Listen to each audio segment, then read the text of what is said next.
want to play smaller buy-in or smaller fields, larger buy-in tournaments. So this is what I used to do back in the day, which was I played a bunch of Zoom over the past couple days and got registered for the money that I won. So playing 10NL Zoom, I was able to pick up $60 yesterday and just said, you know what, this is a tournament I really want to play.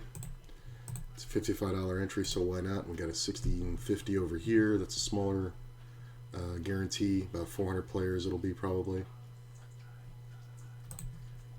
And this is just kind of the whatchamacallit, the level that I'm feeling kind of right now. And we're also going to play the freeze out that I busted the first hand of yesterday, which was a lot of fun. Literally lasted one hand. It happens. It's the right call. That's what she said. Made the right call. And I'm going to throw in some cash games and stuff like that, but I'm just going to get started with these. I feel like playing a longer session, so this starts in about 3 minutes. Should have about, well, the guarantee says 200 players are needed, so it'll probably pay out top, what is that, 18 or so? Somewhere in here. Oh, it's paying down further, top 36. Okay, top end's lighter on ACR, I forgot. So we're looking for $2,000 for first, not bad. And this 1650 is also very fun. It's a pretty good flop.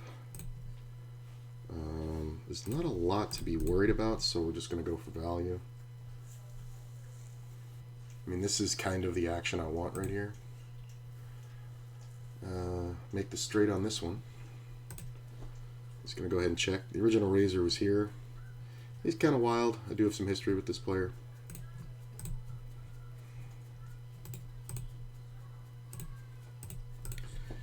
And I'm going to bet the river. I don't see myself getting called very often. But is there much point in raising? 6-7 just got there on the end, and I think sometimes we get an overcall from two pairs. So I think just calling is fine. Yeah, nice. They both had an ace. That's one where if I raised, I might make more, but only one of them will call. So it's kind of interesting that the turn was checked. I'll bet if I led the turn, I'd probably get more. The 8 on the river is just so... it makes an obvious straight.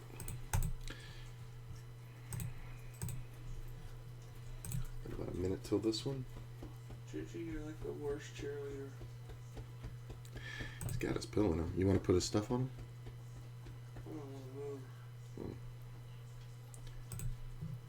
That 10 is pretty much an action killer.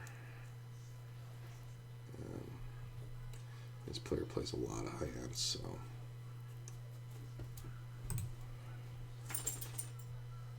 You can have it, sir.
This one does go kind of quick, but 8-minute levels, so it's only an hour and a half of late reg, but the levels go up fairly quickly. You start out with 100 blinds, and I believe in 4 levels, if nothing happens, we're at 50. So there'll be a bit of gamble here.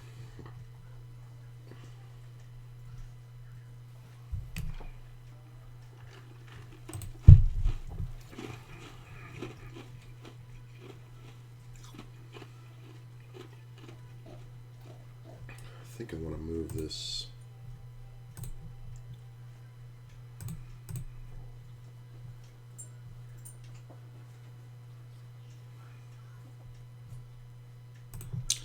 It's a pretty good flop for a 5-way limped pot.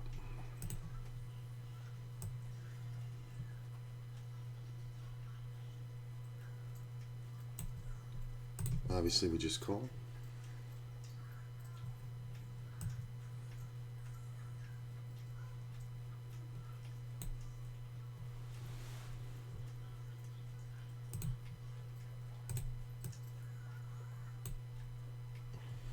Sorry, Jim.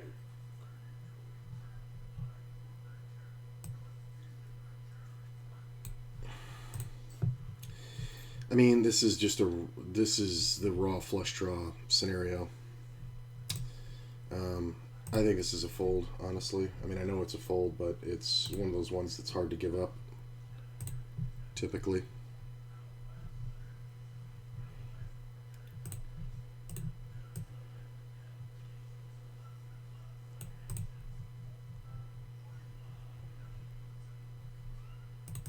I mean, if I had raised it right there, it might have been it, but I think the other player just has one pair and he's looking to get in.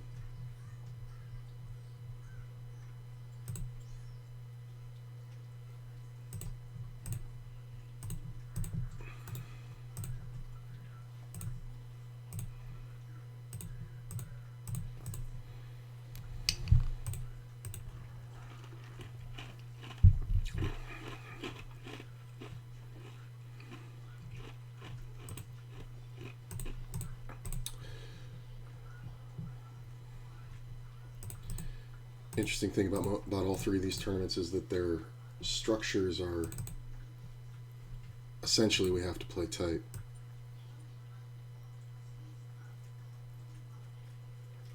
Put this right about there. Yeah, that's fine. So it's going to be a lot of folding and chit-chatting, but I don't mind it.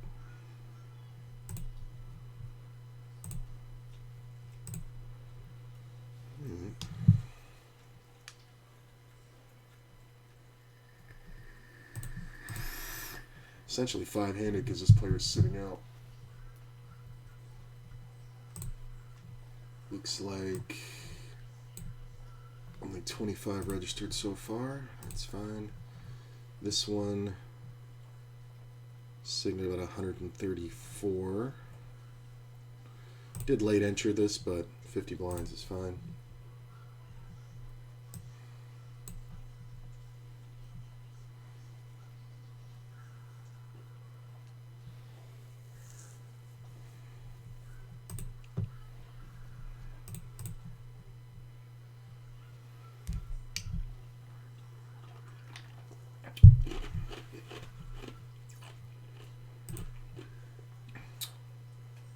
Oh, the fun.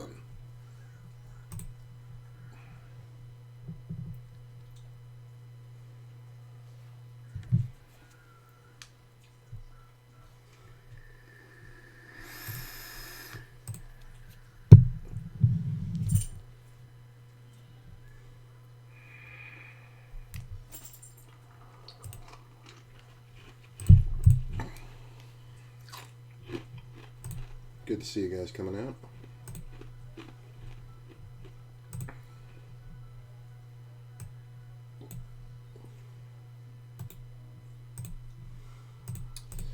A little different pace today, but it's the old Rounders motto. Too much grind. So need to have some fun. Player is in the blind.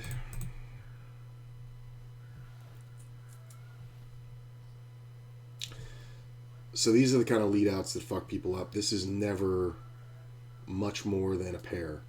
Sometimes it's like a 7-6 or a 5-4 or something like that. But there's usually like a gut shot along with this. There is 0 point in calling this. He's trying to kill the pot with one pair. He can absolutely do that. Most commonly, I think he would have 7-6. Or 7. Could be 7-4, something like that. But honestly, if you didn't want the flop to go check, which with one pair you wouldn't, it's kind of the bet you would make.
Three bet. Can't call.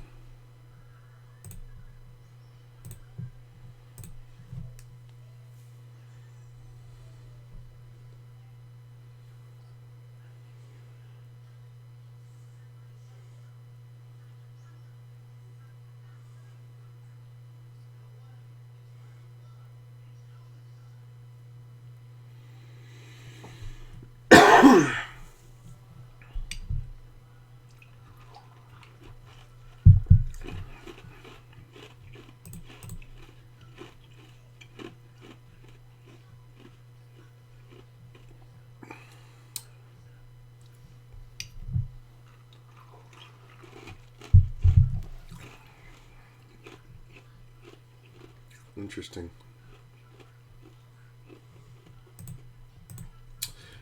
Yeah, I don't think you slow down here. I think you just go 1/3, 1/2, and 1/2 and get all the money in here. You're obviously only beat by pocket jacks if you have aces over here. And I think you will get called down by queens. I think actually the suited ace jack jams here, so I don't think you can fold.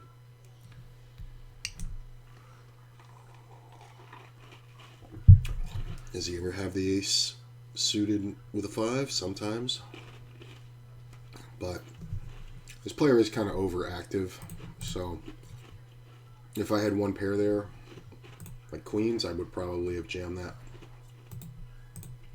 So I think you just kind of let the guy keep betting, although the overpair should be there, but it should be something like kings at least.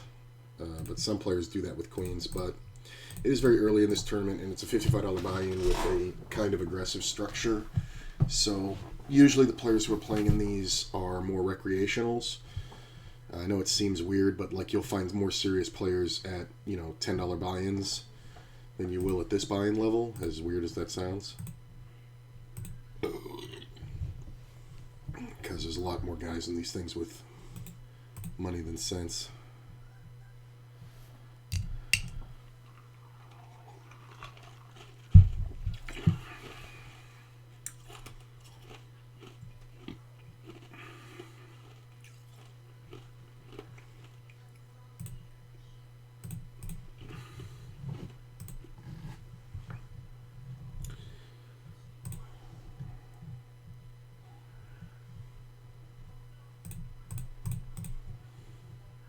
I think with the jacks, we just want to call out of position.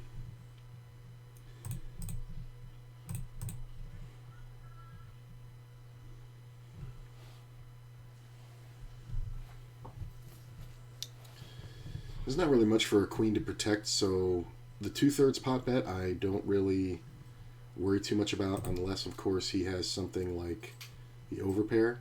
That 8 is much better for me than for him, obviously. He may go for it. Sarge. I think a lot of times, though, you have to check the turn. I mean, he could just have an overpair from the UK. We're going to check the river and give him a chance to bluff. Does he have an overpair? Ace Queen. That's the only scenario where betting big makes sense. Going to bet this one up pretty good.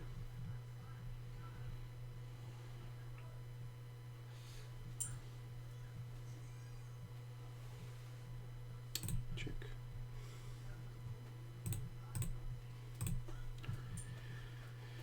Queen on the turn. That's kind of tempting for a check back, but I think we still have to charge draws. So that's what we're going to do. May have done it a little bit too quickly, but I think there's a lot of two-pair combos that we'll re-raise here. That was easy. Thank you. That's the thing. You want that bet to happen so that players do dumb shit like that. Two pairs and flush draws. He thinks the overcard is also good. So he's getting in a situation where he thinks he has, 12 outs? When in reality,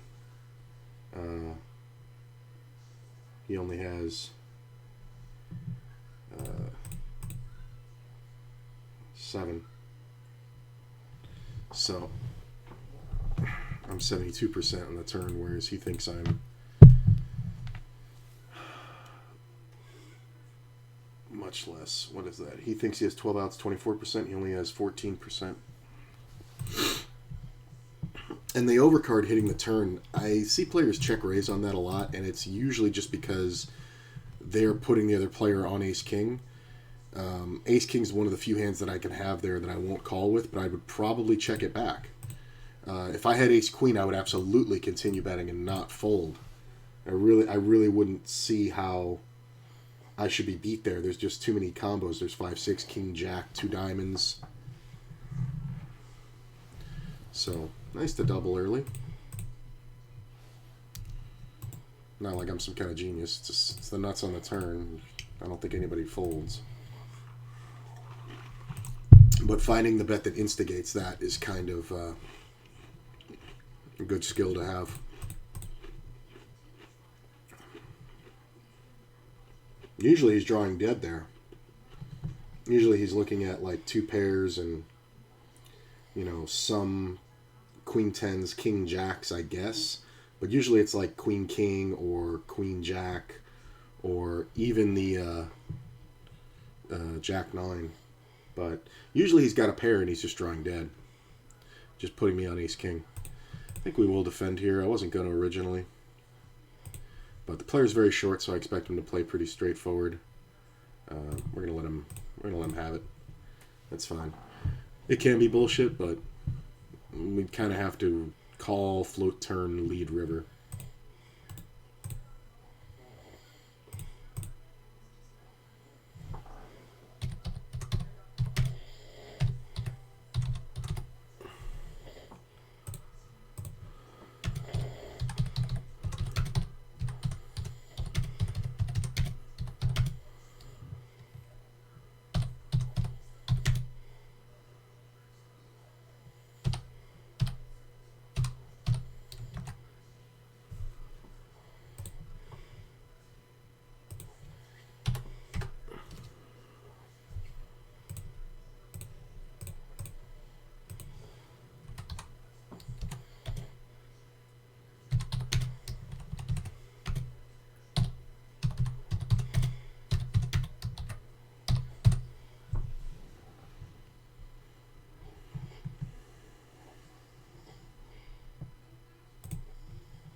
Thing about those jacks is if I don't hit the 10 on the river or a jack, I'm probably check folding to a big bet, but he's probably not making a big bet with 1 pair after I've called him twice.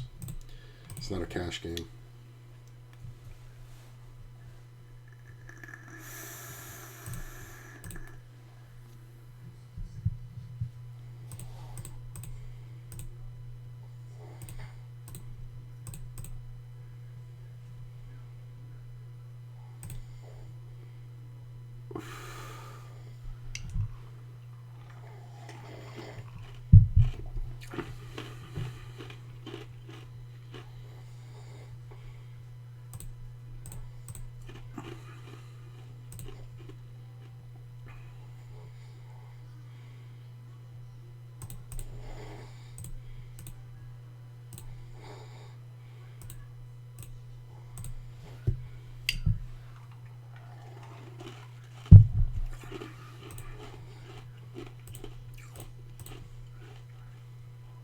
This timing is telling me a lot. Yep. Way to go, bro.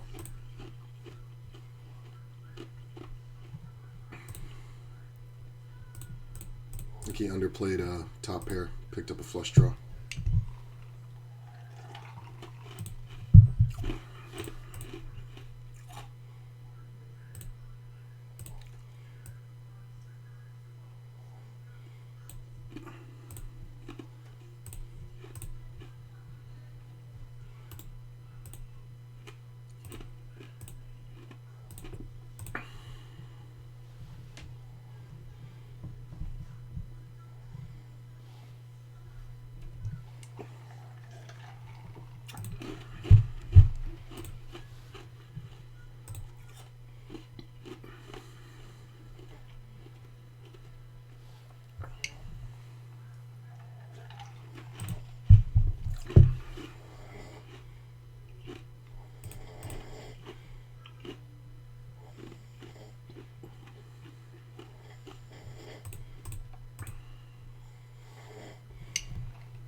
Next blind level 1 and 2K. Oh. Goes up quick.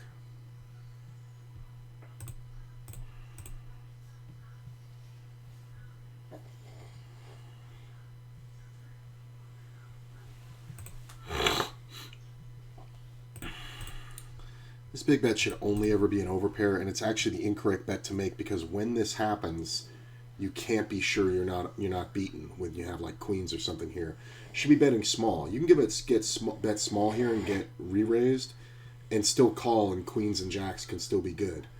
But when you bet this big and get raised this big, you kind of have to give up queens here. Like, it's kind of rough.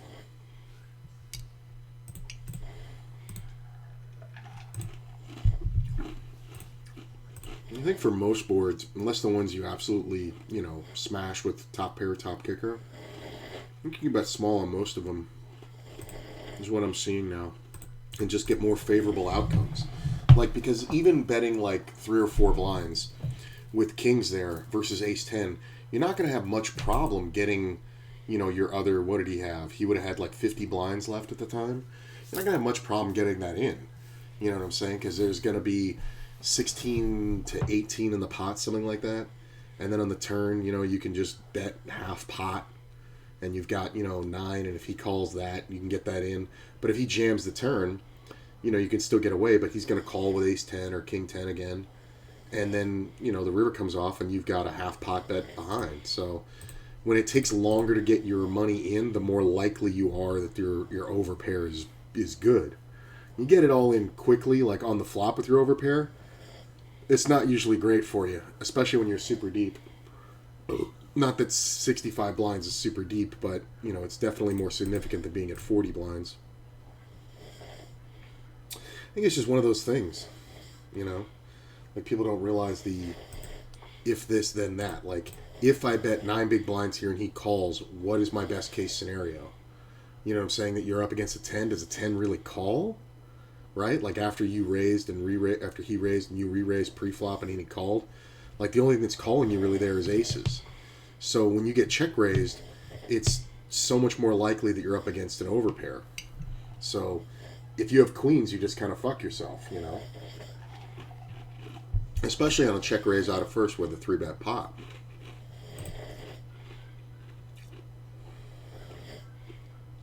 It's one of those little logic puzzles that people don't kind of think about.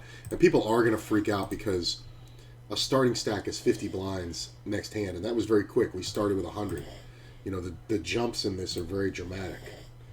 You know, it goes 1,000 to 1,200 to 1,600 to 2,000. That's a big jump.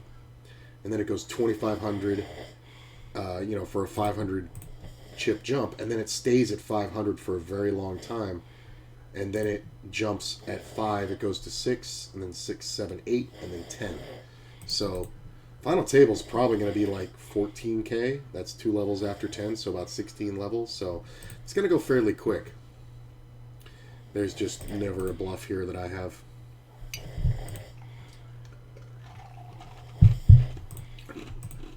Like, unless I backed into a flush, there's really no bluff here. It's kind of good from the small blind. Small blind's going to have a lot of Broadway cards. I mean, so is the big blind. Yeah, there it is. So is the big blind, but big blind's going to bet them all on the turn. I mean, even if you super nutted it, you're going to bet it out of the big blind because of the 2 players behind. Checking from the small blind, you need one of them to take action on the turn so you can build the pot. And I like his move of betting big because maybe he gets called by a king, and then showing the hand is actually kind of strong. Because you're going, see, I had it. You can pull that later when you just have the king, and you can push another king out of the pot because there's a spade, you know, spades out there. There's, you know, full house possibilities. You can push people off the chop. And people forget about doing that. Like, pushing somebody off of a chop is huge in a tournament. It doesn't really matter in cash games. You don't really want to try it, but just because it's so less likely to work. But in a tournament, if you have king queen there, you know, the board kind of ran out bad for you after you're trapping, but then you make that bigger bet on the river after no bet on the flop and turn. Somebody with just a king might go, you know what, this guy can have a flush, and they might just fold it, you know. It's kind of a free roll scenario when you do have the full house. Maybe his bet was a little bit big. He could have just bet half pot. Then you allow a king to call, so when you have the super nuts, that's kind of okay.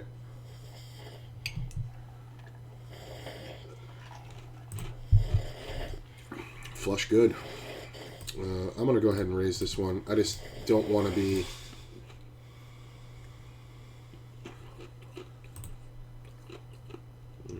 It's tempting, but no.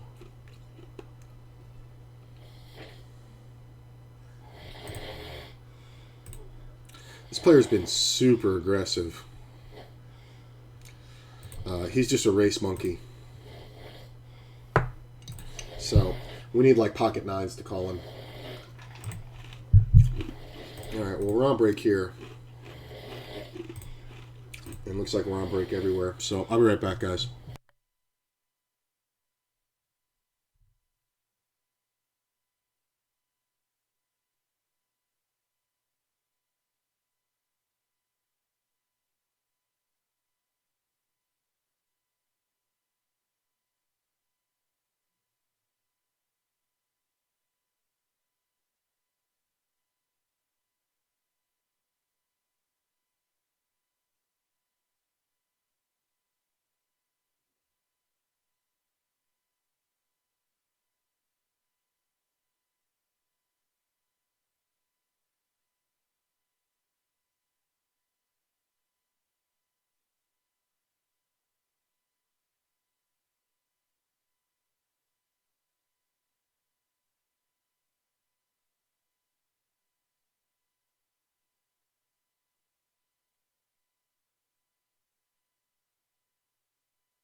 feel pretty good.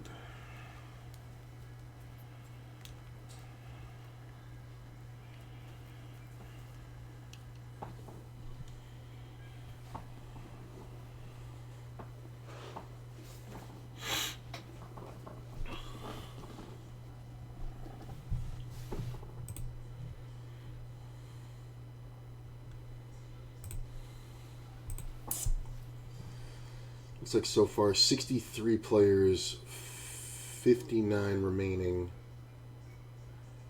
Unlimited re-entry. I don't see any yet. Oh, wait a minute. Nope. There's 2 players who have 2 re-entries. That one guy we just saw bust.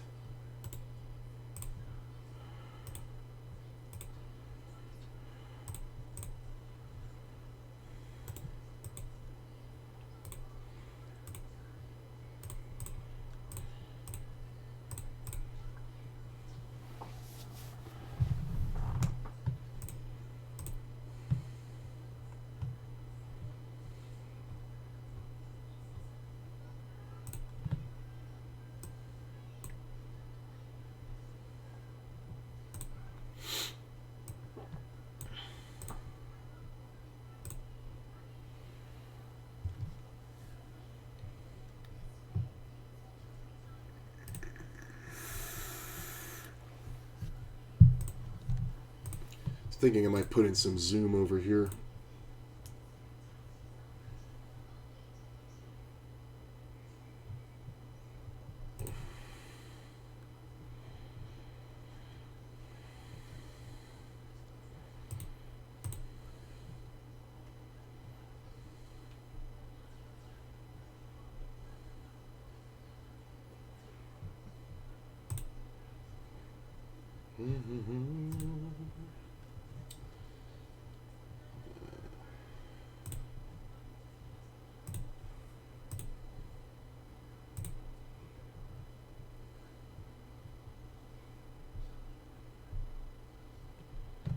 Just looking at some other tournaments.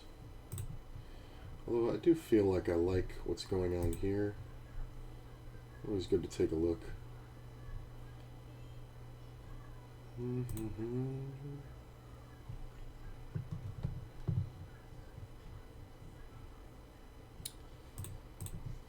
Definitely got to start taking these steel spots over here.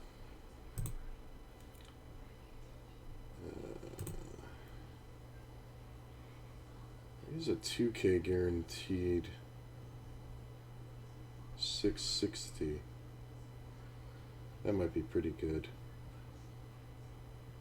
What's the structure? Good structure. We'll see. I don't know. We'll see how I feel.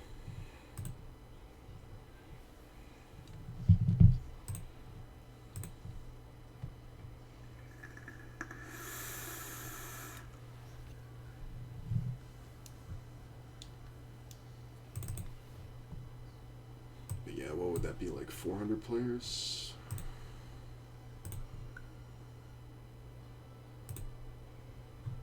Like $400 for first, yeah. Not bad. 385. Short stack in the big blind. Definitely don't want to raise here. I think I need ace 10.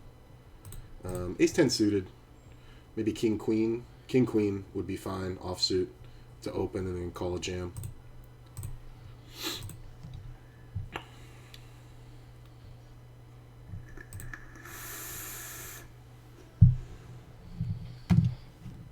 Well, keep getting moved tables. People keep entering.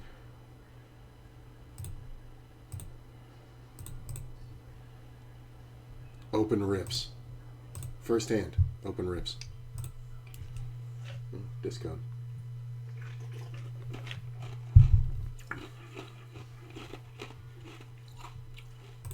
The limping on WSOP. Oh, these guys are in their own little heads up tournament.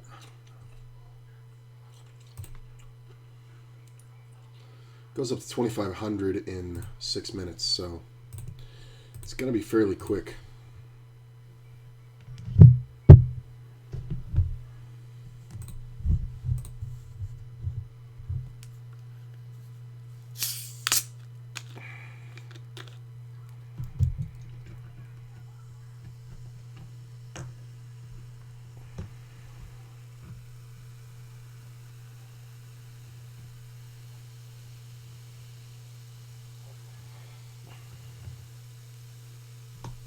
Look at this.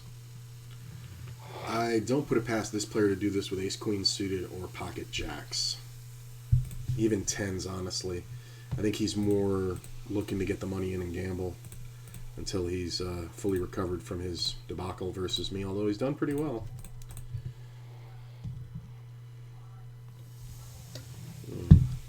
And it's that thing, though, is that he had a lot of chips and then he lost a third of them to me. So for him, having 150K isn't great. Meanwhile, the average is 118K, you know, because he doubled me up true for 100K. So sometimes players can't get past that they're still doing well. You know what I'm saying? They get tilted, even though it's like, you know, Jeff Bezos losing $1 million. You know, it sounds like it shouldn't matter, you know, when you got a lot. But some people get pissed. So I think he's still being pretty over-aggressive and trying to play a one-pair tournament, you know. This is interesting. I do like this tournament because you do see stuff like this. People pushing the edges so much more.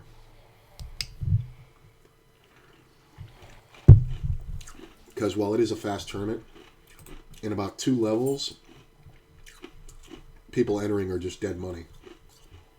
This is the only way to play this hand. If you have ace-king here or pocket queens. And tell me you got disconnected, bro. My thing just blipped. My fucking ACR.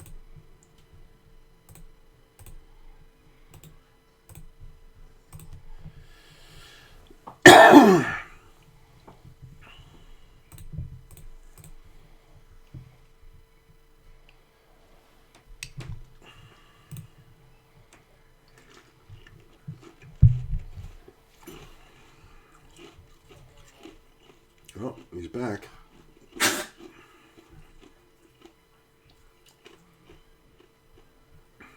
Act before you get disconnected again, man.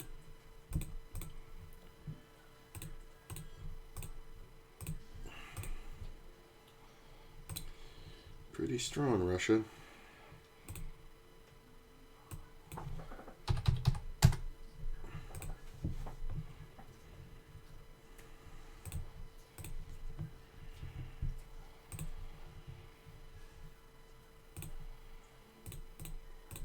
Seems silly to have to bet this big, but I assure you, we do. Have to make these players define their hands. Ooh. So, like a third pot bet everywhere else, you have to be like 60% over here.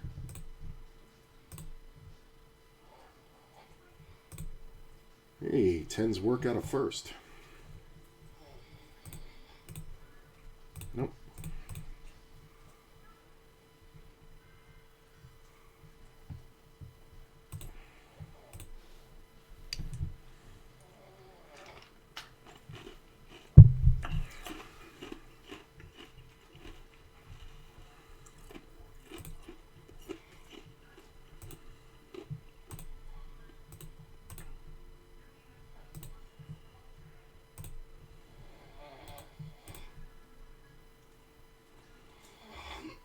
Pocket eights.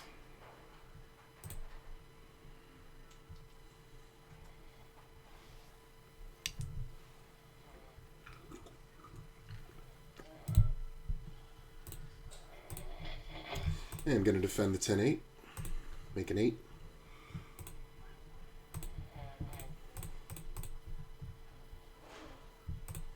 Portugal.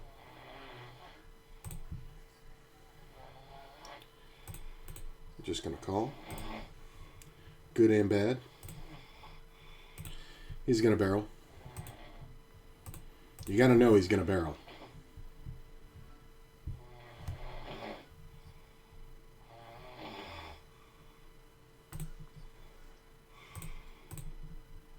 Come on.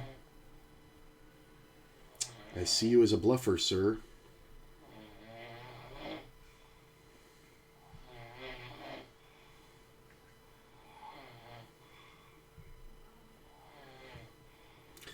The bigger the bet, the kind of more I like this. Never raising. Yeah. He's just only going to bet big on bluffs, and he's going to 3-barrel them off. There's just never a reason to raise.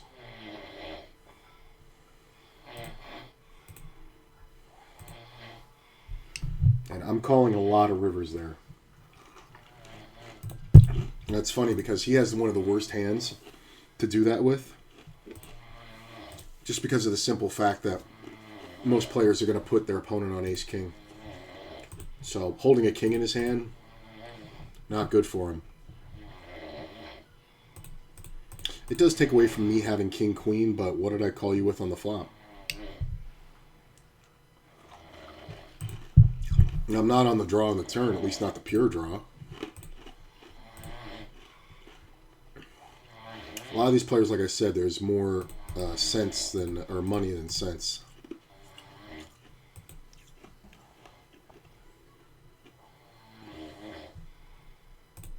Nice to see all you guys out here. We're having some fun tonight. I definitely needed this change of pace. It's very hard to grind cash games just constantly. You know, 8 or 9 tables and, you know, I mean, it's fun. It's, you know, $200 or $300 either way every night. But, you know, I think you have to kind of forget or remember why you like playing poker. And for me, it's honestly tournament poker because there's just so much more to it. And I am trying to make a certain amount of money, but if it wasn't for the cash game challenge, I don't think I'd play half the, half the cash games on stream that I do. I've been thinking of just recording them and not streaming them, just because it allows me to just show every hand in the 10K challenge without actually having to host a stream, you know?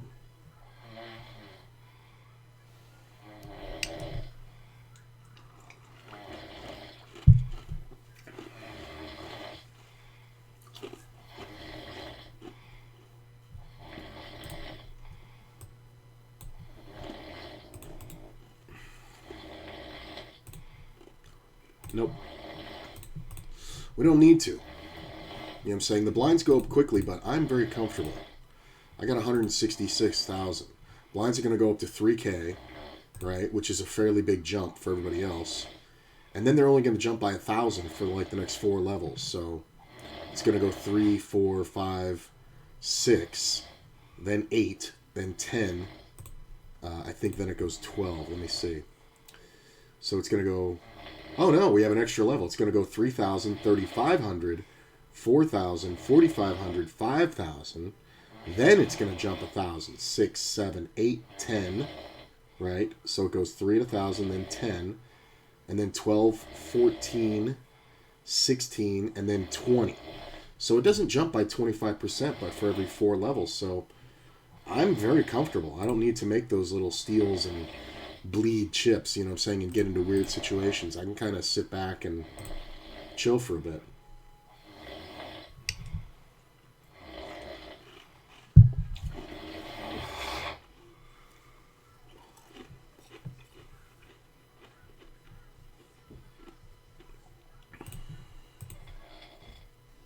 This is a little different scenario.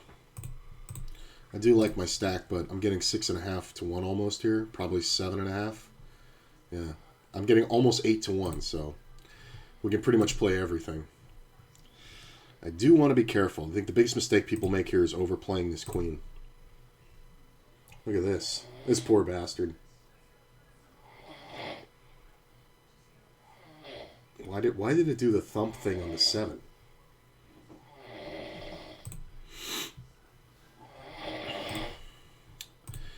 So I don't mind this. This player can have a lot of draws, but honestly, I don't think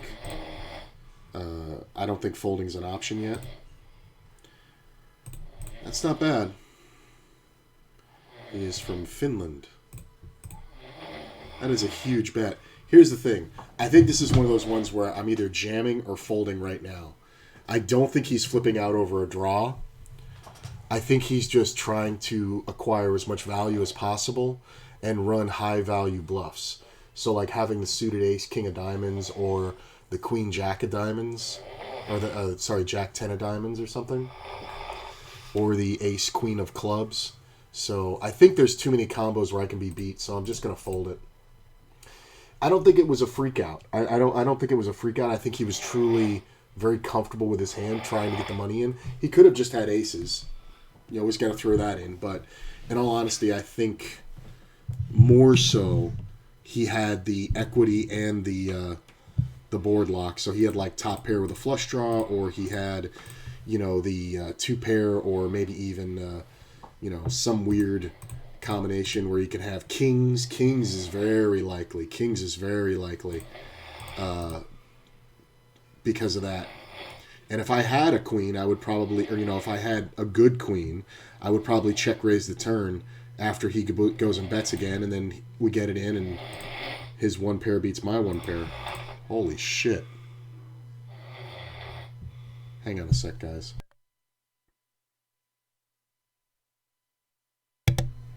That helps. Holy crap.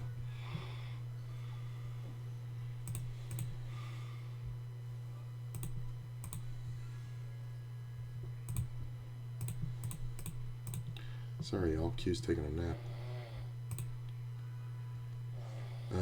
Nope. We have to kind of preserve our chips. We're at 40 blinds over here. I'm above the average, but I don't love it. This one does go up kind of quick. Still 5 levels of late reg remaining. And of course with WSOP, we're just ignoring it till we get premiums at this point. 110 players left out of 136, probably paying about 30. I'm not even going to look at it till the third hour. Holy shit.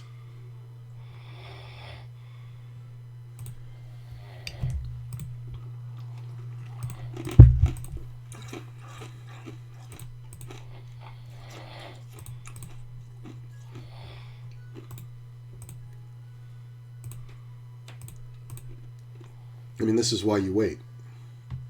Because dumb shit like this happens.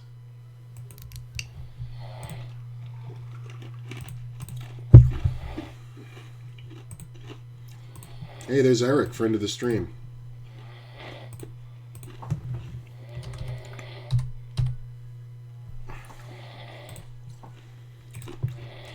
That's Wildcat.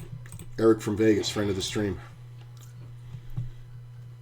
I missed the nooner today, but showed up for this one.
Sometimes we see jams from here, but I don't think at this price we're ever supposed to fold.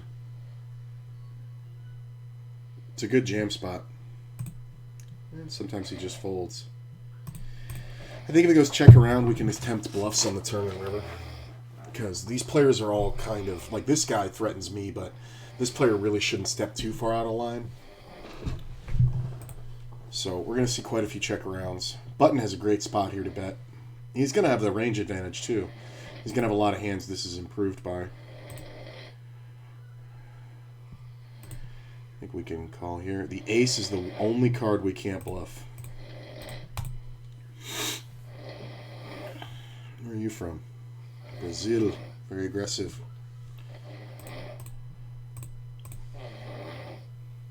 I mean, this player should be betting his ace, and he should bet at about 6 blinds, 5.5, 6, somewhere in there. This is a dumb bet. I wish I had a pair.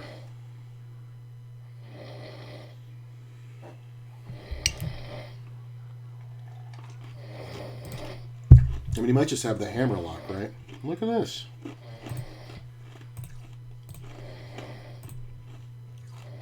I'm going to rep the 8. Sometimes I run into the 8. But first one to bet wins.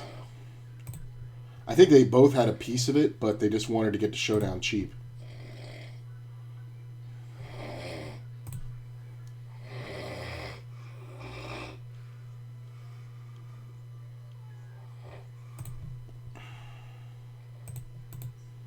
And you have to bet big there. Because you're looking like you're trying to get value out of one street where your hand improved. So, and the 8 is the most likely thing.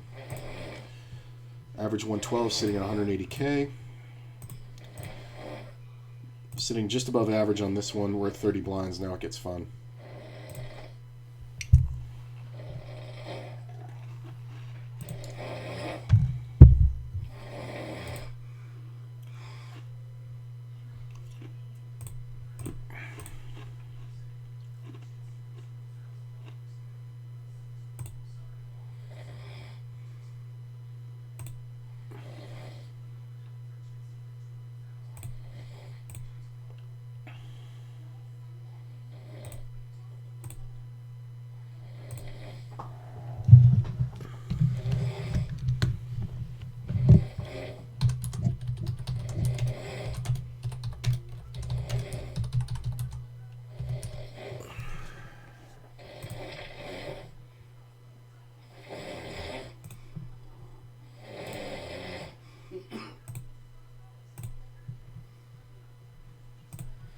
These fucking bots. No, that's a good call. Or good raise. I mean, you're in the blind. Ace 10 is pretty good, but that's kind of... That's what I'm saying. That's why anybody entering now is dead money. And this thing needs 200 players to get to the guarantee. It's only got 107 with 7 levels left. And anybody entering now has 30 blinds. So this thing is just going to be a fish market. So we're really just trying to play tight and, you know, take 15 and 20 big blind, you know, stacks. Like 80K is 27 blinds. You know what I'm saying? So taking those shots isn't bad when we get the chance.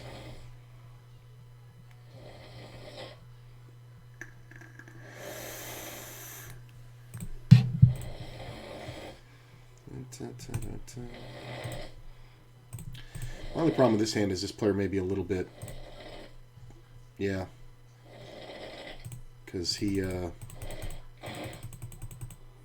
went for it on this stupid board, so he might be over aggressive. I mean, this is essentially limping out of first, so my raise would have to be pretty big, so I'm just going to call it. We're also getting these auto calls behind, so I think in position we're okay here.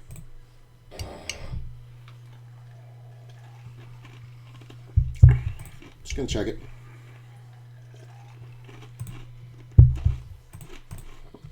King's pretty good.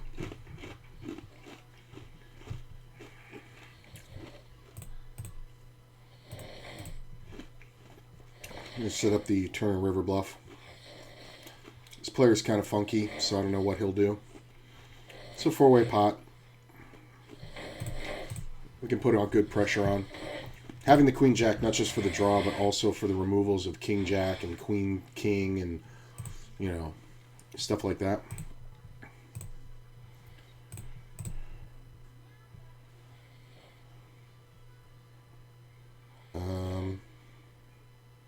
Yeah. I don't know how big our buddy's going to bet here.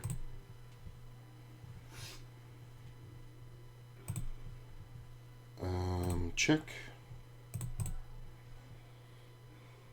I don't think we can fold just yet. Check. Can open the King Jack.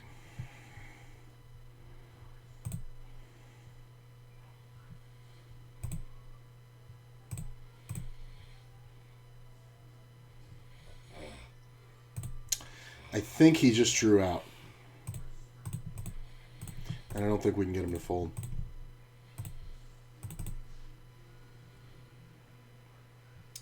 I'm going to check this. Yeah, I think he just drew out on the river. I mean, he had a pair that he couldn't call much action with, but I think the one-liner just made it too sweet for him. This is odd, because this is supposed to be my bet. This player behind just calling. I think we can float and possibly, if we get a check turn, bet him off on the river. Can also hit the 10. He should be checking a lot. He didn't 3-bet, so he can have some sets and 2 pairs. I think we'll find out right now if he wants to play for it all. If he bets more than 5, I think he... oh, look at that. That's how you get the money in. That is how you get the money in right there. So we're going to let it go. I probably could have won it. No, I don't think I could. I think this is one of those ones where checking it blindly kind of saved me because it was a 3-way pot. I don't know if he had an ace, but I think he definitely had a hand he was never going to fold. So I don't think we can bluff him off in any realistic way.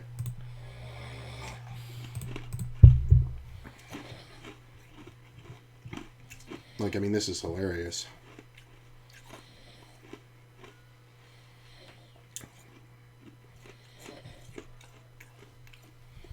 I mean, I don't know why the guy limped.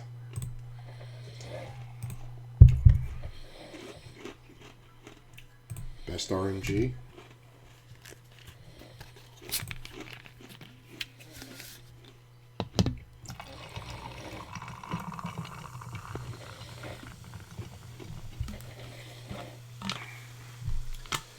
Not up front.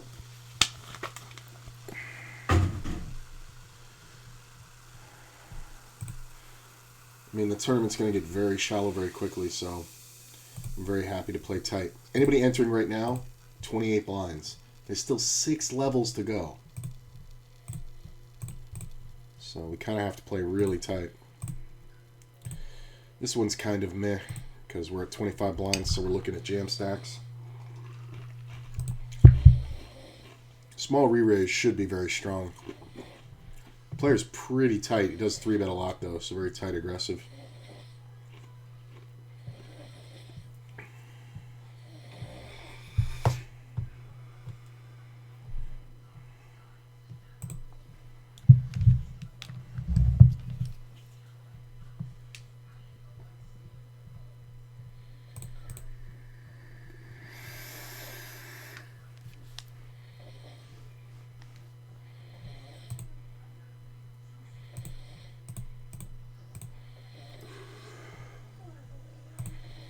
Ba, ba, ba, ba.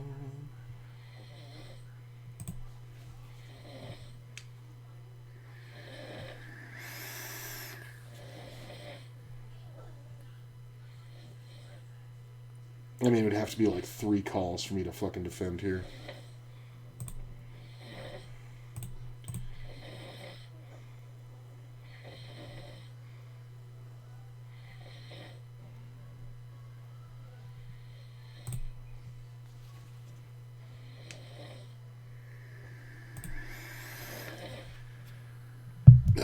This sucks. If everybody folds, I'll have to call this. This player's just been all in too much, and I'm at the minimum of my range to call here. He can have all pairs. If I wasn't suited, I don't think I'd call it. I probably wouldn't even open it. But, alright, hold. Nice. That'll do. Range knowledge. Back up to 200K.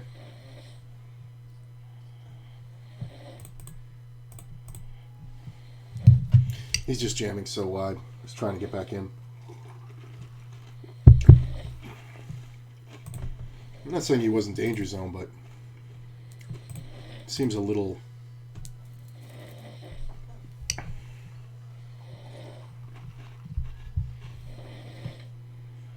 Nope, very tempting, but these are jam stacks. This is such a good jam spot for Brazil. There it is. I mean, if you have King Jack offsuit, you can do that. If you have Ace 10, I think. No, Ace 8 suited.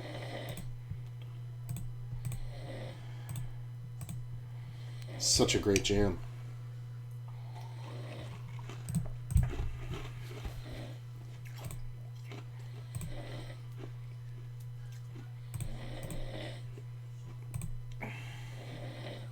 People still entering this one with 20 blinds. 3 levels of late reg left. I don't think I'll be re-entering either of these, so we're going to black felt them. Which, there were scenarios where I would re-enter the 55, but not at this point, obviously. Next level players are coming in with 25 blinds. Ooh, that's a big cooler. My man's dead. Ninners. This could get tough.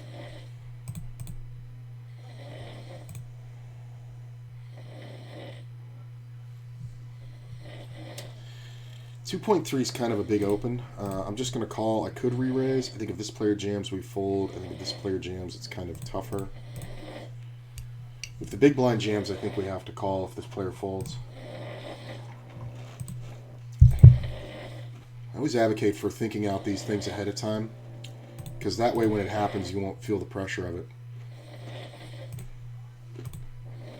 Small blind, I wasn't expecting to call him, to be honest. I'm expecting him to either raise or fold. That's pretty good. I mean, there are 4 players in here, but I think even an 8 would want to bet. So if it goes check, check, check, I am going to bet. Sometimes we're up against an overpair. But I don't know if the 8 plays the trap here.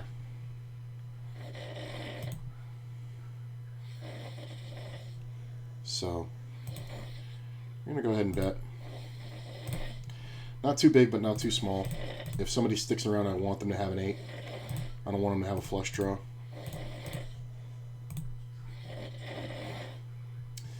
Okay, so we're called, so this is more than likely an 8. This player should be 3-betting a hell of a lot more. The club on the turn is kind of good, because if he bets now, we can absolutely know that we're good. When he checks, it doesn't look so great.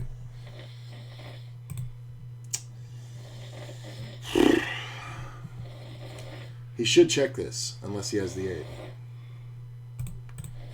You can maybe make an argument for checking the 8. Yeah, well, there you go. If he bets turn, I feel better about it, honestly. But maybe he's calling wide, but he really likes raising pre-flop, so I got to imagine he had the 8. That wasn't a showdown bet. Nobody bets showdown there. Because my hand plays exactly like an 8.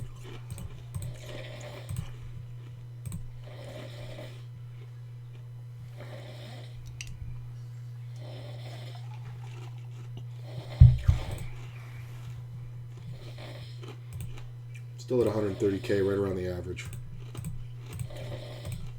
I mean, if I had 3-bet it, it would have worked out better for me, obviously. But It's close in the hijack. When the low jack opens. Because we're probably racing. I mean, if I had looked at this player's numbers and seen how wide he was, I probably would have done it, so maybe that's on me.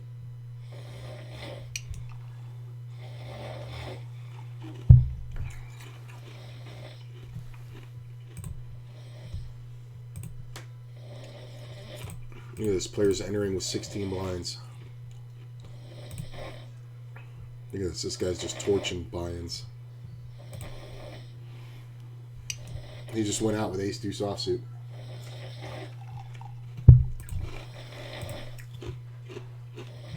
What's up, DeBouse?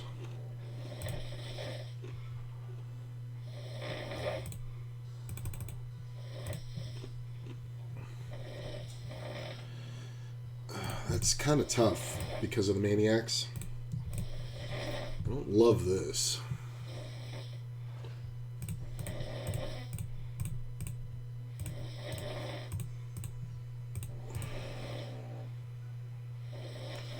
I am opening under the gun.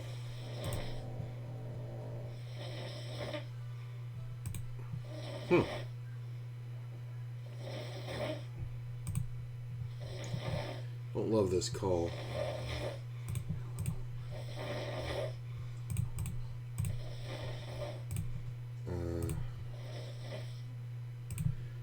You'd have to bet somewhere around here. This lead in is hilarious. I'm just kind of betting this guy doesn't have an ace. I mean, if the big blind lucked into something, there's nothing I can do, but this player shouldn't have an ace much, and we have to force him out hard. That's a nice C-bet. That's just a situational thing. Like, with this guy not re-raising and having 30 blinds, it's hard for him to have an ace there that he's going to feel that good about. So that C-bet has to be bigger because we're protecting an ace. We're trying to look like we're protecting like ace-king, ace-queen, or ace-king rather, from the flush draw.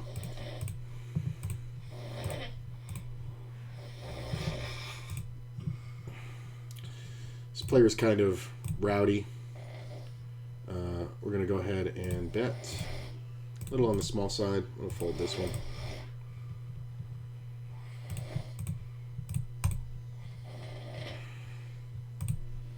We don't need to make a big bet on that one, see, because that one favors my range. Kings, queens. You know, he has less of those than I do.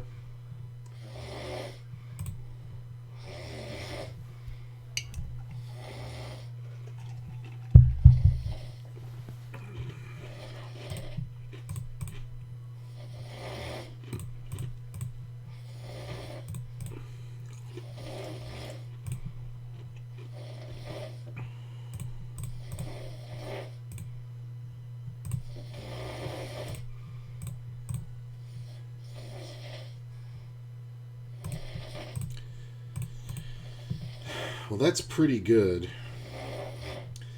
I think I want to bet this one a little bit bigger in case I'm up against one pair. If one pair decides to check jam, I absolutely love it. The call is kind of annoying. The double call is super annoying. This could have just made a pair. Could be a hand like Jack-9. I mean, it can also be flush draws with a 10. Like, meaning the spade flush draw, so I don't think we want to fold here, honestly. Two pair. Well, I would have gone broke if we got into the river. That's fine. There's nothing I can do. When he leads out, it can be two pair quite often, but just let it go. This 5-day pre-flop challenge came just in time. Nice. Oh, is there a new thing on JL's site? I'll have to look. I got some email from them. I get alerts when there's new stuff, so I'll have to check that out.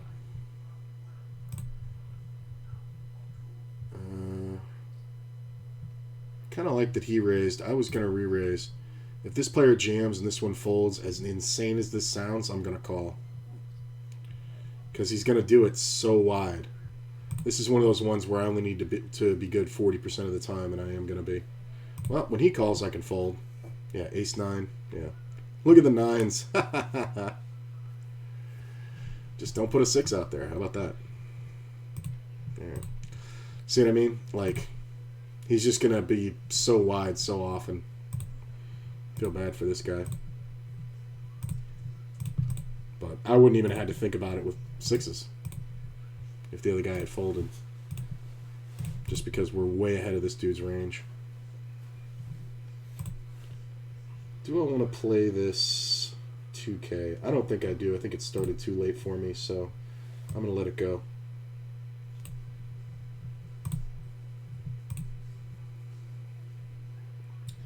Maybe we'll throw some zoom in here.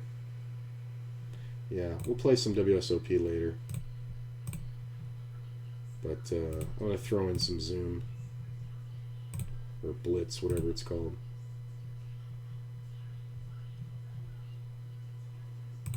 Just a little 10NL zoom. Keep me occupied.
This is borderline, but the blinds are going to go up in a minute. So if I had 25 or less blinds, I should be opening these. So I kind of took it on the fringe. I mean, if this player jams, I'm not folding, obviously. Good steal. Those are the ones that keep you in it, man. Those little ones like that.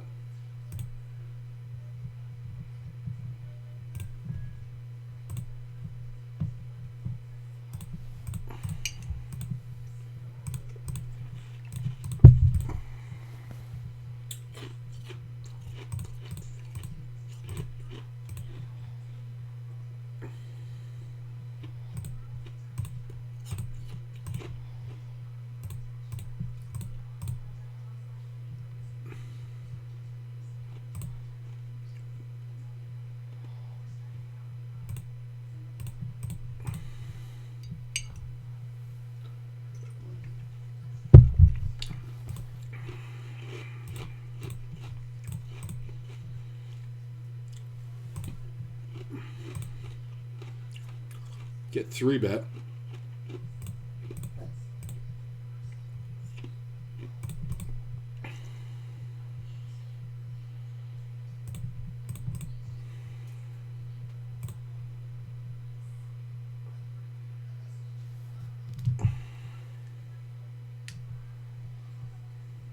Half pot bet's kind of annoying.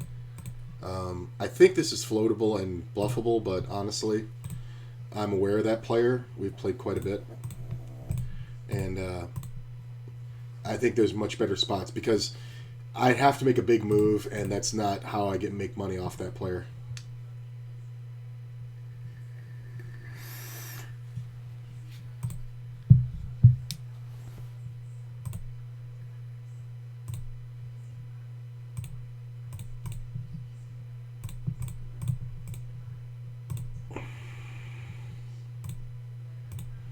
This player's kind of a maniac, so we're going to try to go for max value.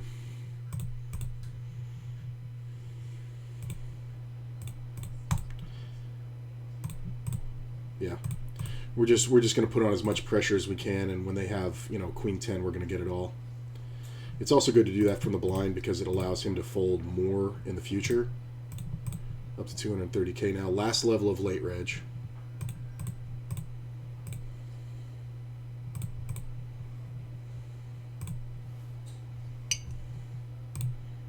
Pretty standard 3-bet.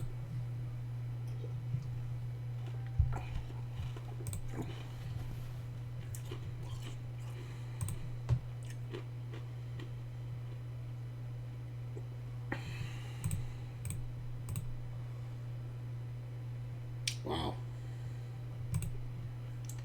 Interesting. Look at this. I got over 100 hands, and this guy folds to 3-bet 86% of the time, and he just 4-bet me from the cutoff.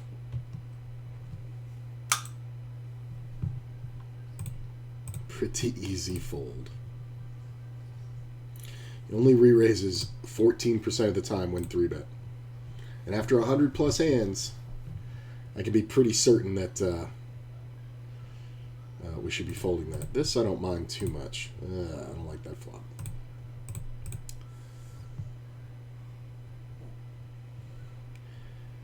No. I didn't think this one was going to get the guarantee, but it might.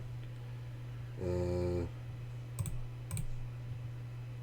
on the last level of late reg. 5 more minutes. There's 376. It takes 400 to get the guarantee. No. They don't pay out more until it gets to 405, so I don't mind if it just ends right here. Ooh. Oh, I got moved tables. That's what happened. Did I? Get 3-bet from a player who 3-bets fairly often. I am out of position, and I do like my hand.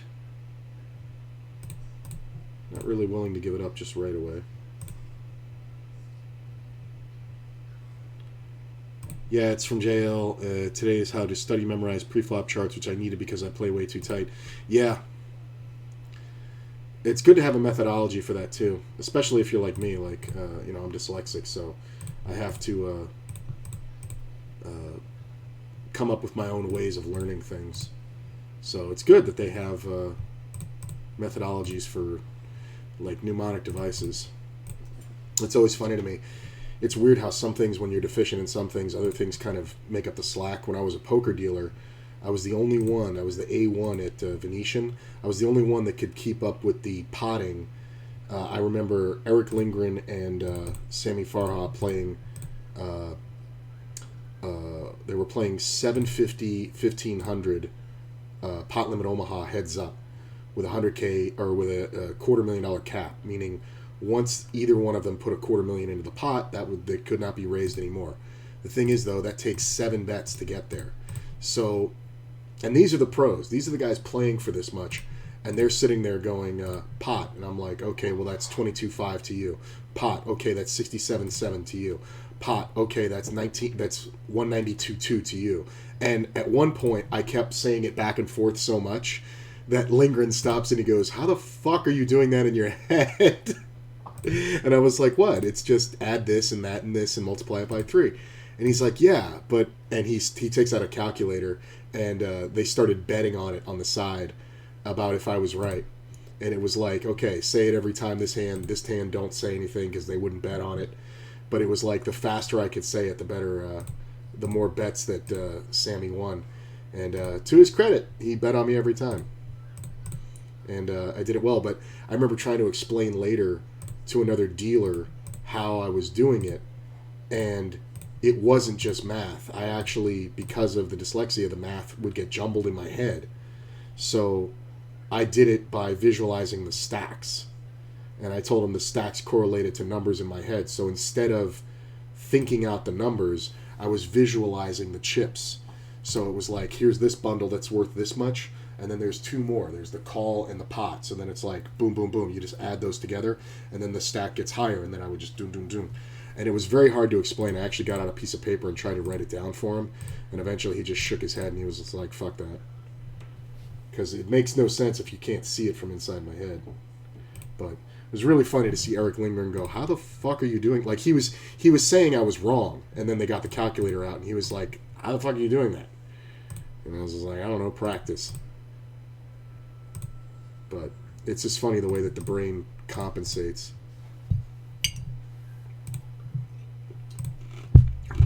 Guys have literally got $4 million in front of them.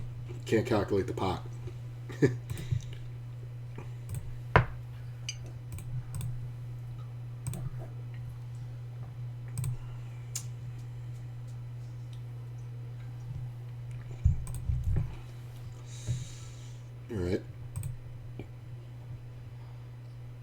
That I was waiting on.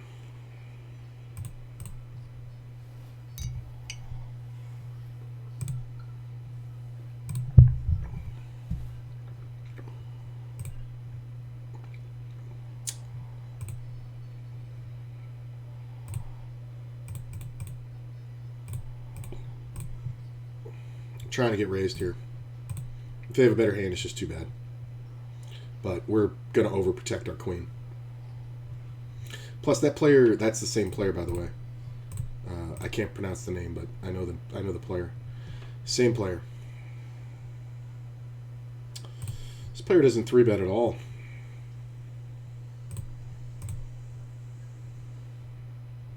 This is kind of bad because of the... This is because of the rejam stacks. I don't like opening this or calling. I mean, it's ace-5, you're never calling, but I don't like opening it if it folds to me because of the rejams. Oh. I think we just check river and call. Sometimes we're up against a better ace. Look at this flop. Yeah. It just should never be, right? And he's not going to pay me. I just have to get him to bluff more often. See, same guy. Limping. I'm going to lead.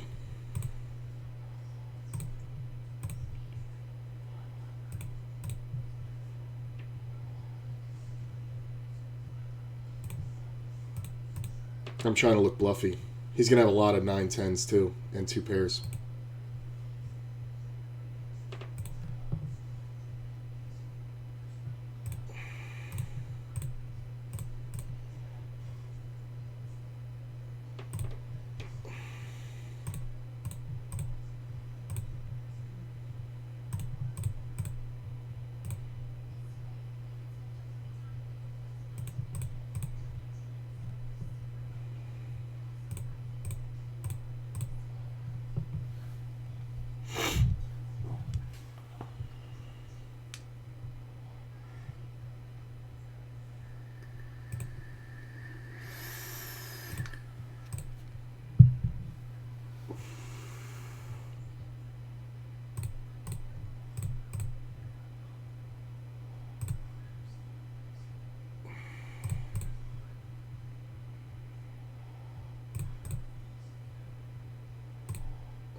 That's a good and bad card because it makes a lot of 2 pairs. I think if we see a bet, I'm worse off, but I don't think we want to bet because, 1, I don't want to get blown off the equity, and 2, I think we're going to induce a lot of bluffing on the river. So it's hard for him to have a queen. I'll tell you that right now.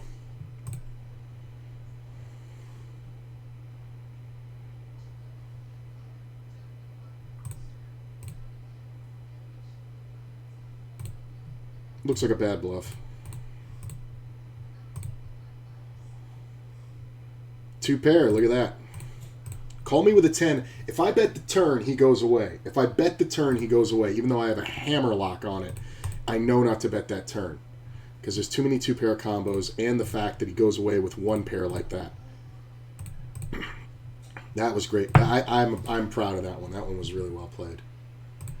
That was just experience. This tournament's going interesting. So we got past late reg, 153 places to the money. Top 54 getting paid. It did break the guarantee, which is amazing. It got 415 players. That means it got 30 players in the last level. That's fucking bananas. So this is going to go pretty quick, even though it's it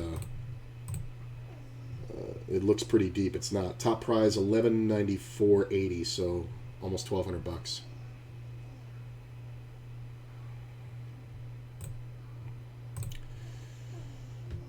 I think we want to bet in this one like we have a queen. Player's defending the blind. He can absolutely have a queen, but better just take it down with no pair.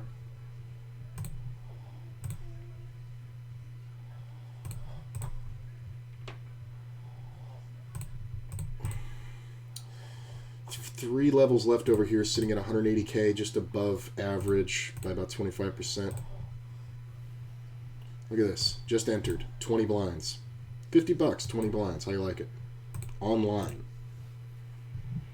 In a live tournament, that's a different story.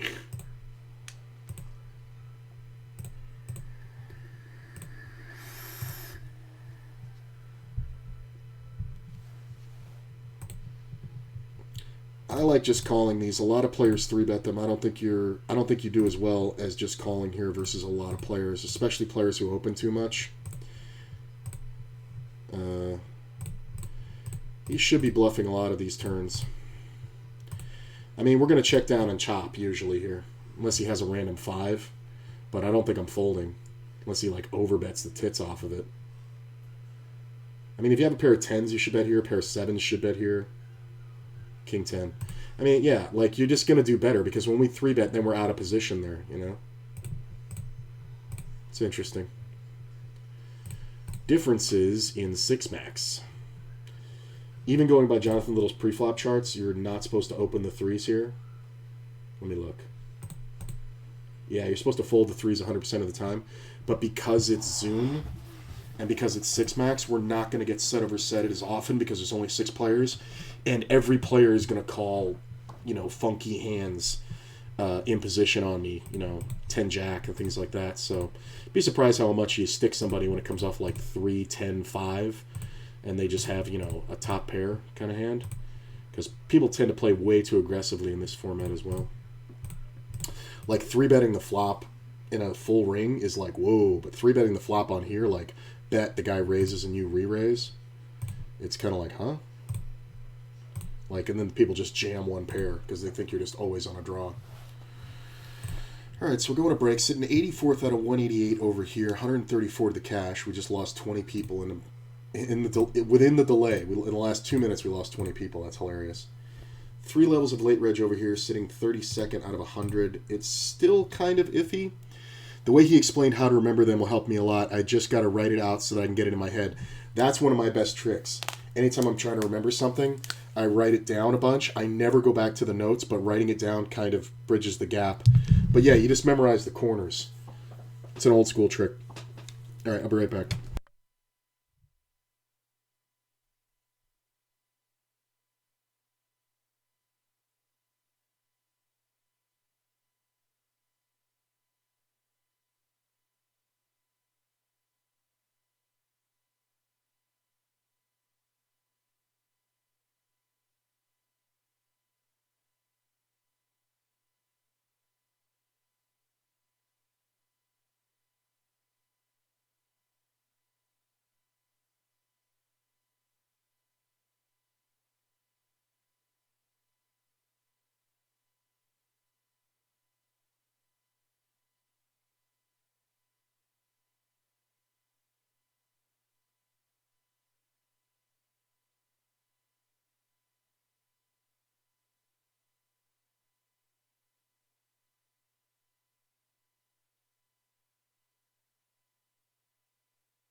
Here's a little trick for you, Baus. Check this out. So in Equilab, you can think of it this way. The plus. So like, let's say you want to say all pairs 7s or better. In Equilab, you put in 7 plus, right? And then if you go to the chart, it puts in all the pairs. This is the way you recognize it, right? So let's say you want to put a guy on all pairs higher than 7s, all hands better than Jack 10 that aren't suited, right?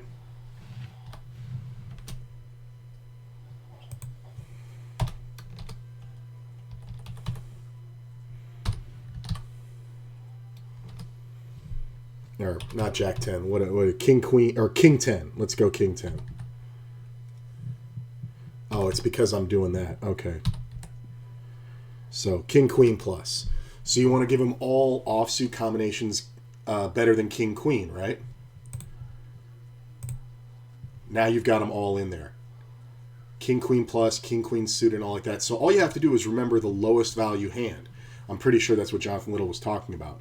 But you'll hear players talk, and they'll say, well, the guy's going to have Ace-Jack plus, 7-7 plus, and King-Queen suited plus, so he's not going to have the King-Queen off. You know what I'm saying? Like shit like that. It's just the way that you talk. So it's the best way to remember the charts is to start saying that in your head. You go, well, what do I open? Here, I got a chart right here. So at 100 big blinds in a cash game from the low jack, what do I open, right? So if you look at this chart, you can say, well, I'm opening, you go from the corners. You go Jack 10 suited plus, you go, 6-6 plus, Ace 10 off plus, and Ace 3 suited plus, King 8 suited plus. You know what I'm saying? The lowest value ones. But you only have to remember the corners. So you can go Queen 10 suited. Every hand better than Queen 10 suited is included in that.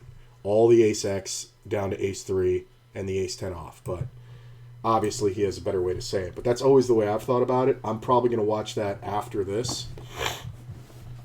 After I'm done playing. Because I like those little, the small seminar things like that. I imagine it's only like an hour or so. Those are fun. And that you get a lot of information out of those. And they're very easily digestible. Let's play some more Zoom. Down about $1 in Zoom.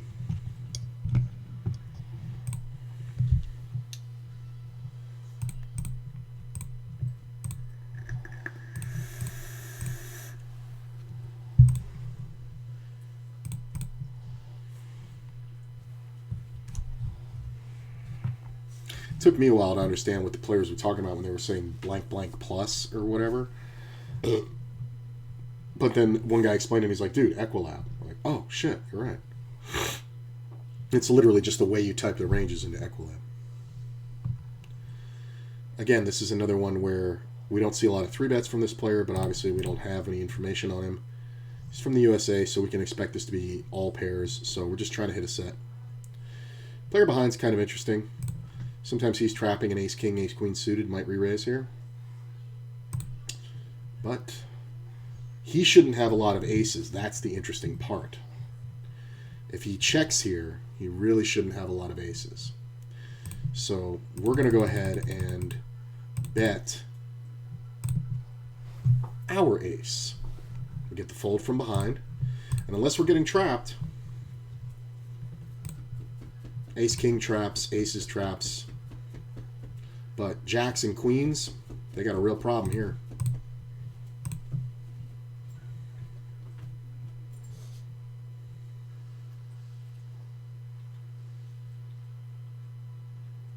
How you like that? He can see bet his entire range there. And he did not know that.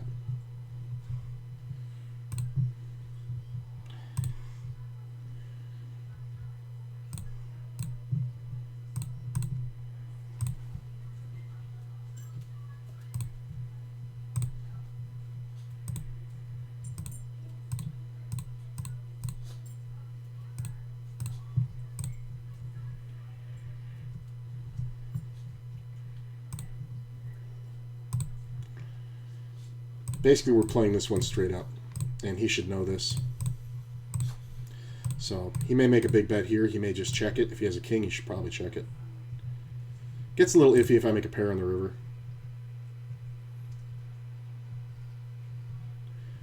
I definitely don't think we can fold.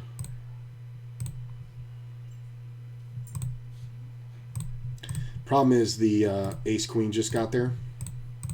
I don't know if you're going to bet ace-king 3 times, but you're definitely going to bluff ace-queen twice and then bet it on the river. He checks. We'll probably lose. He hit a set of 7s on the turn. That's funny. That you should be betting, because I never have ace-queen. I should never have straights there. So I thought about check raising the flop, but in all honesty, probably not a great idea. That's just unlucky. The rest of the time, when he doesn't hit the 7 on the turn, he just goes check, check, turn, and I bet river and take it down. Doesn't matter what I have. So that's just unlucky. I got 2 outed. But I had too much value to bluff. That's the funny part.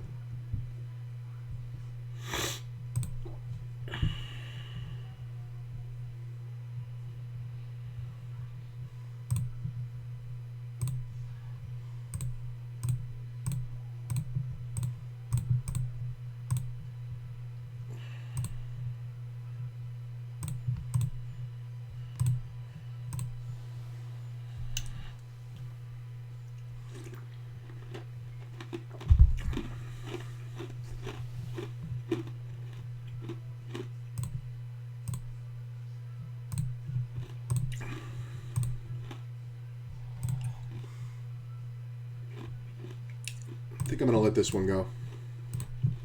I could have jammed it, but I like the check raise here, by the way. Just because, I mean, how do you call? You know what I'm saying? You kind of have to re-raise or fold. You can call with an overpair for sure, or a flush draw. I do think we're going to set up the bet, bet, bet. Picked up more outs.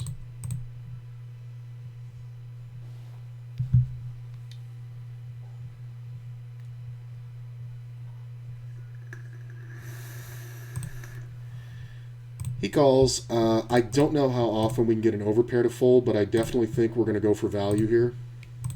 Some players are just going to put us straight on the flush draw. Jacks is very hard to get the fold here. Sometimes we're getting a fold out of ace-10 if he has the ace of clubs, but rarely. That's the hardest one. If he had the ace of clubs in his hand, I think we would have gotten the fold, but he obviously... you know, he's raising from the bottom of his range, and I'm calling from the top of my range. So that's kind of interesting.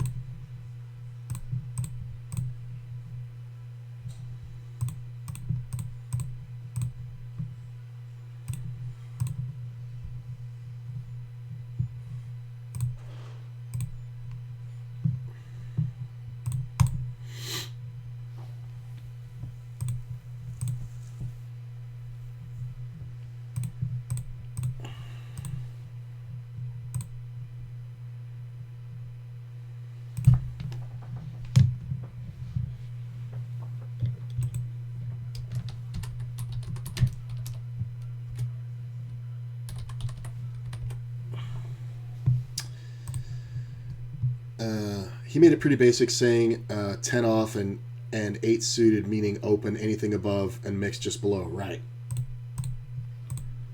Yeah, shorthand. Because you don't want to sit there and go, okay, I want to raise ace jack, king 10, you know, 10 jack. I want to do it. You know, you want to go, no, 10 jack suited plus. Or, you know, jack suited plus. I don't love this. I am going to raise. I think it kind of depends on who 3-bets. I think we're going to see this jam way too often. If this player folds, I think I have to call. Yep. Hold, please. Whew. Nice. It's just you have to know the intention of the player. Nice win. 239 now.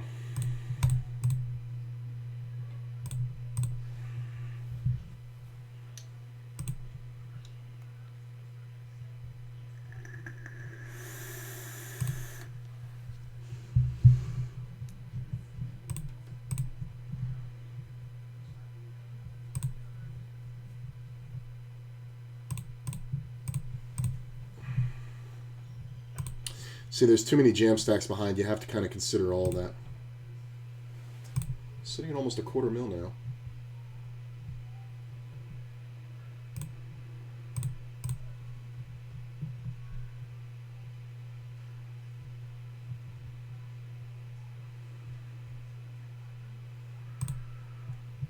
Let's see, 114 off the cash over here.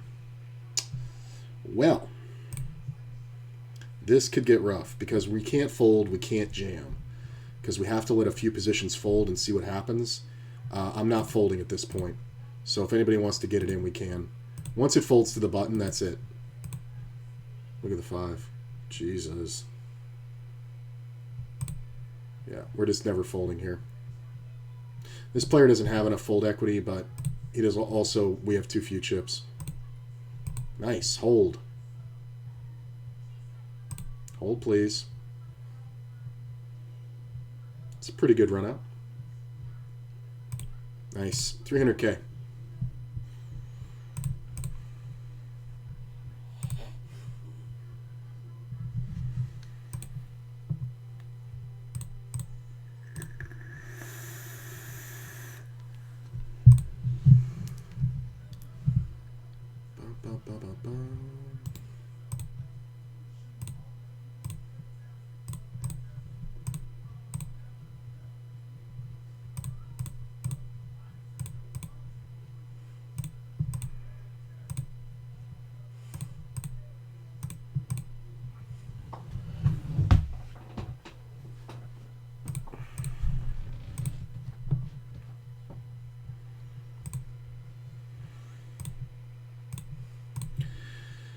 Player leads for small. We're just going to go ahead and raise. He only defended the blind. He's going to have a lot of flush draws. We're just going to take him to value town as long as the club doesn't hit, which means we have to bet bigger.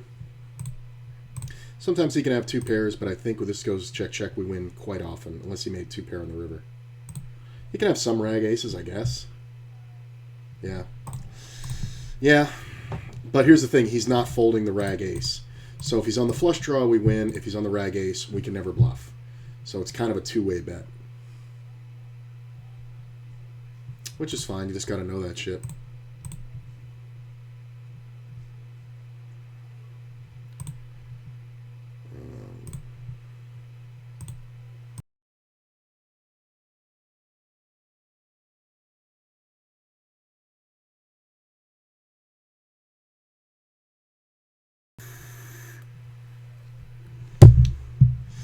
King's kind of bad. He's going to bet, but I'm not going to fold right away.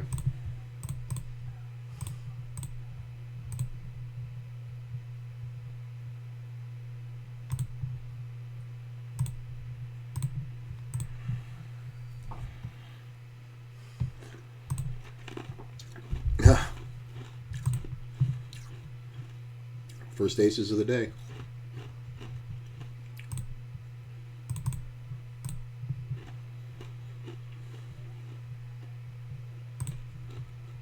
That's pretty good.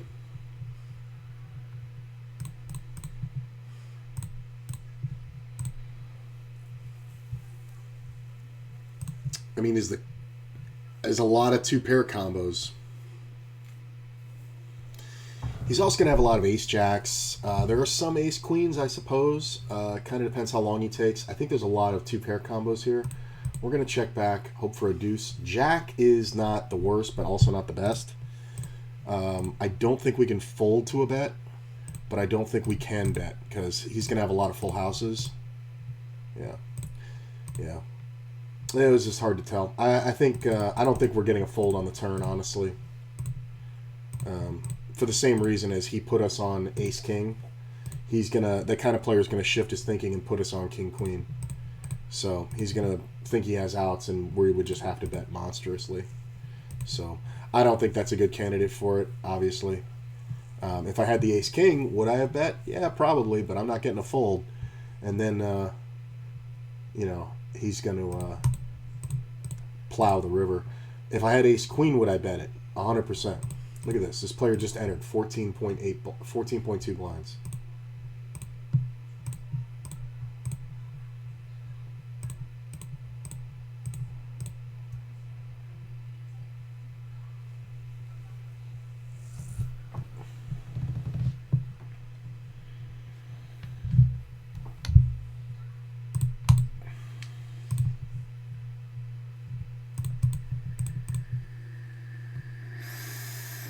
Could have definitely 3-bet.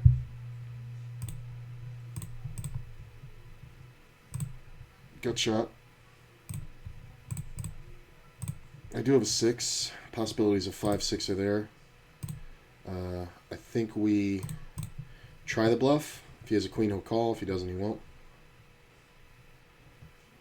Alright. I mean, we get folds out of all pairs, you know, below queens. Jacks on down. So it's a lot of showdown in this game, but you know, blitz during the day. But what are you gonna do? Wow, that is a lot. I mean, blind versus blind. That's kind of crazy. I mean, it was 12. It was 26 out of 12. I mean, he's never supposed to fold.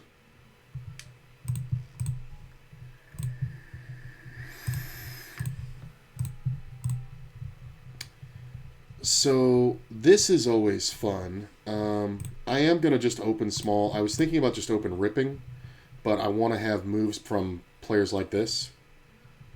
So he may 3-bet and think I can fold. That's what we want. And I don't think we're ever folding. Unless this player just straight rips, that makes a consideration, but I still don't think we can fold. We're just going to rip it. Nice, hold. Draw dead, sir. He would have called it if I had just open ripped it, for sure, but I like the way that I thought it out. Hey, that's the same guy that I tortured in the first round of this tournament. The guy who bluffed at me with the flush draw when I had the set of queens. Same guy. Same guy. I remember that note, bluffed-hard. Overplays hands. I got 574K now, averages 300,000. 85 places to the money. Sitting pretty. Now I can look at it and it makes more sense. Before I would say, okay, he has all the 8s. And I didn't fully understand what that means. Right, makes it easier, exactly. You know, if it's like 8-8 deuce, it's like who has all the 8s? You know, the guy in the big blind defending, you know, shit like that. I can defend that king jack sometimes, but honestly, I think the day shift over here is playing a little tighter than normal. So, or tighter than I'm used to because I'm playing at night mostly. Usually around midnight to 2 a.m. I'm playing blitz, 2 or 3 tables. So, have to remember that the players during the day are a little bit more conservative. So we get 3-bet by the big blind. This player does 3-bet quite a bit. I'm not going to fold it, obviously. Jack's pretty good. It's one of those ones where we might lose a lot, but we can definitely win a lot. He bets 1/3 pot. I think it's pretty reasonable if we just stick around and call. Having the ace of spades in my hand is nice because I can have all the spade draws. Him not having the ace of spades in his hand is nice because he knows I could just be on the draw.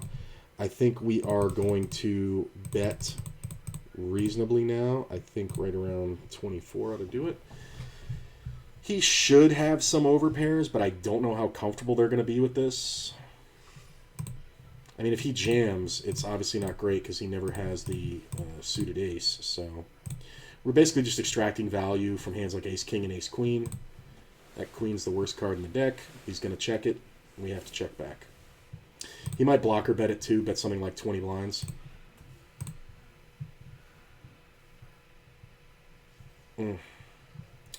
Check, lose.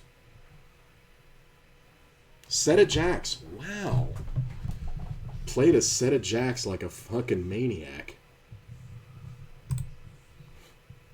I should have lost more.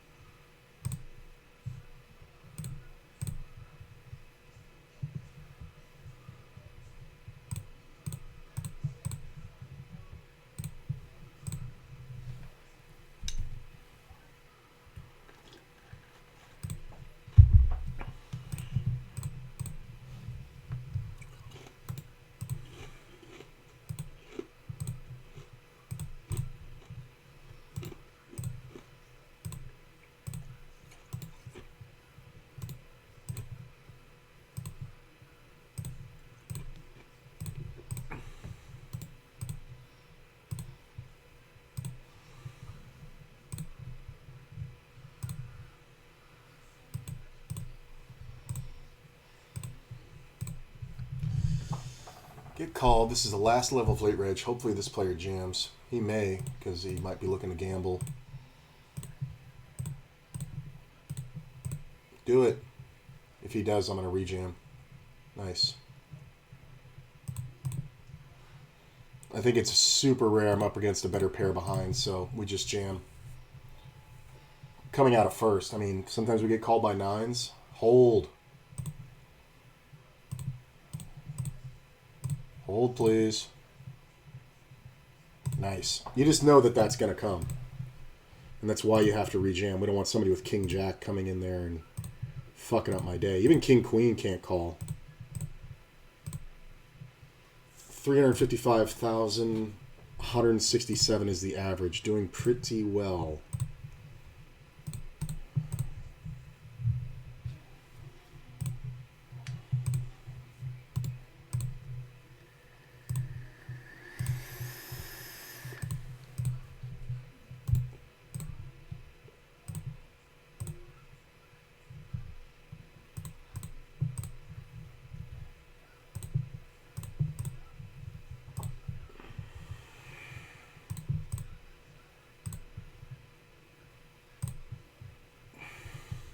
Past late reg. Ooh, we just got past late reg on this one.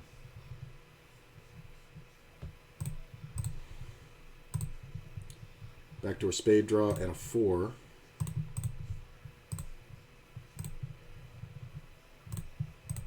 King in the turn sucks. I mean, we gotta believe him if he bets here.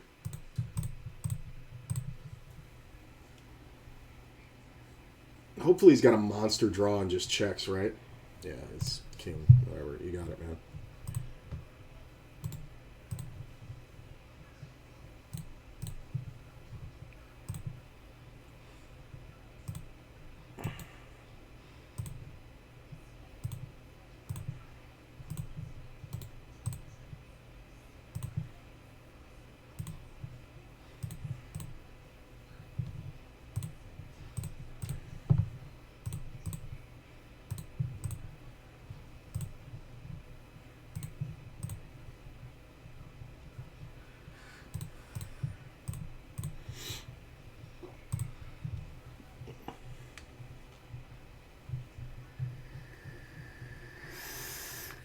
This is one of those ones where people want to steal, but look, 16, 10, 14. Nope. Because they're going to rejam way too often and we're just going to throw 2 blinds away. I'm just better off hanging on to my chips.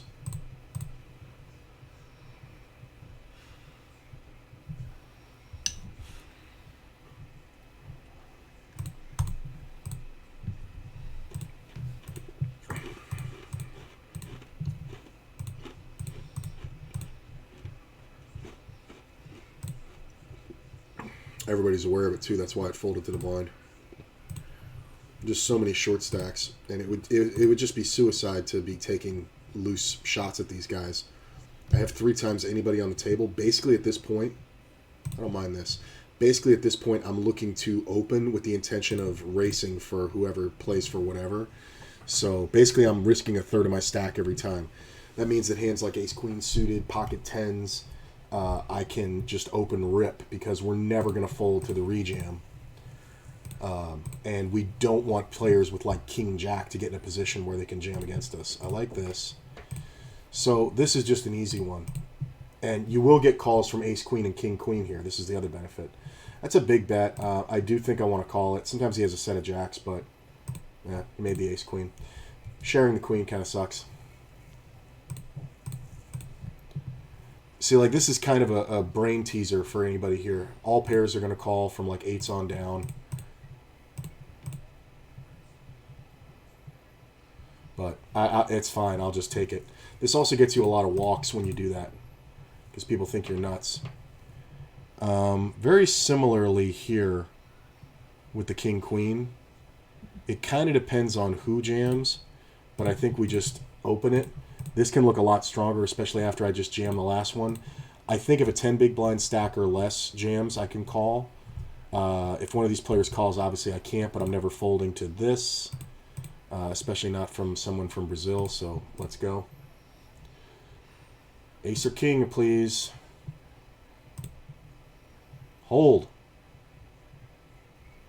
Boom. And that's just the way that has to go. 778,000, a little better than double the average.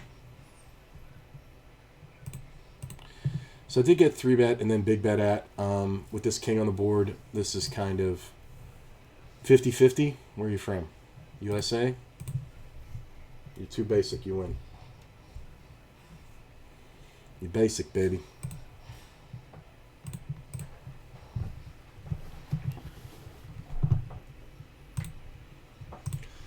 I'm having a lot of luck on the old Zoom street today. Players are just playing very tight.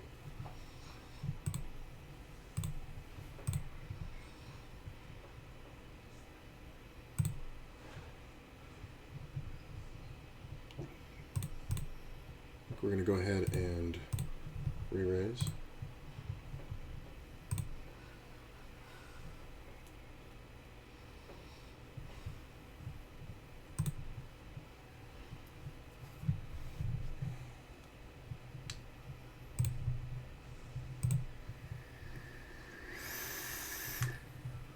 I mean, unless this player jams, we can't really call anybody. But for 5 blinds, we can call.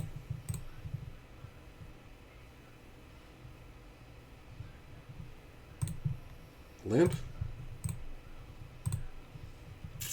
I mean, it sucks if he's trapping me because we're obviously getting the money in here.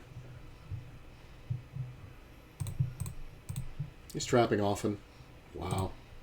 Thank you. You should not be limping Queen Jack with your stack. That should be a jam, sir. Running good. 992,000. Should be near the chip lead by now. Somewhere in the top 3, I think. I was in 7th before that one. 70 blinds in this fucking tournament. I'm a maniac. I'm in 4th place currently. Yeah.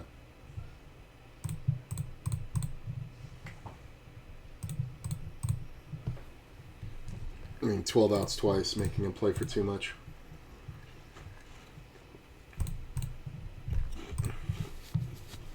Fold. Ooh, somebody just took up a big chip jump. I jumped down to 5th place, and somebody's got 1.5 mil now.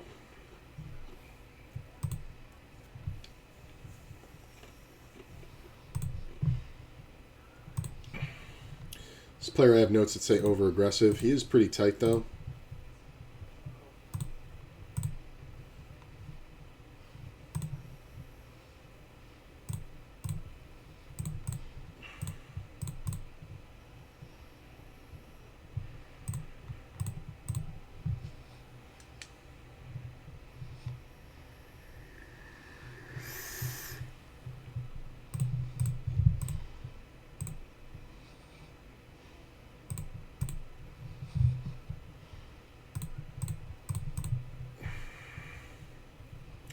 I think we just call and try to hit a pair. I mean, I could put him in, but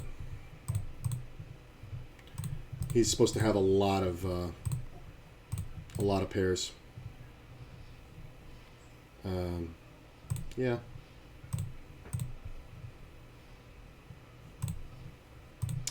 I mean, if he's got a pair, he should just jam here. If he has the suited ace-king, he should just jam here.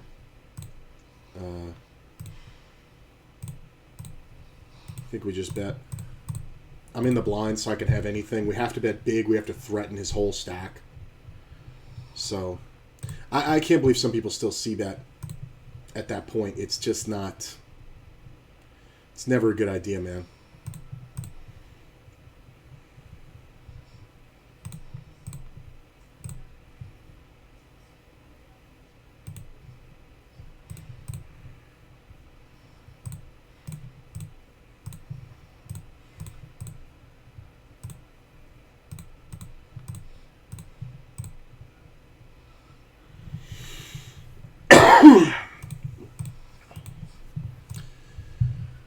$45 till the cash on the left, $72 on the right. Min cash on the left is $31 for a 16 entry.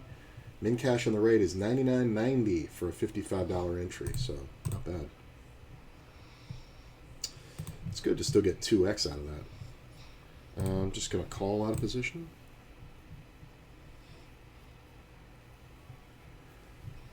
Oh, the pure nut.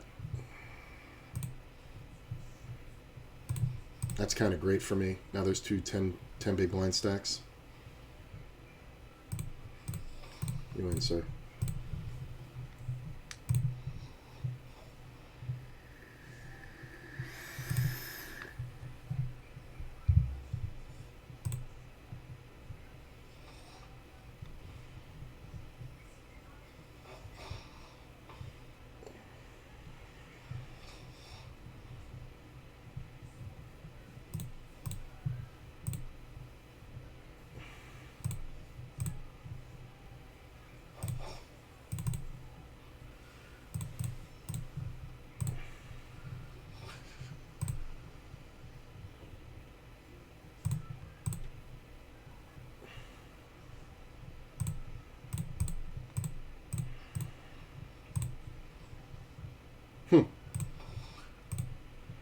See if you got a 10 or a 4. Never got an ace.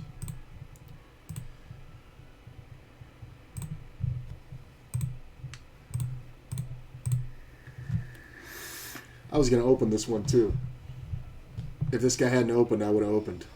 Because I don't mind it for this guy's 6 big blind stack. Look at this. Ugh.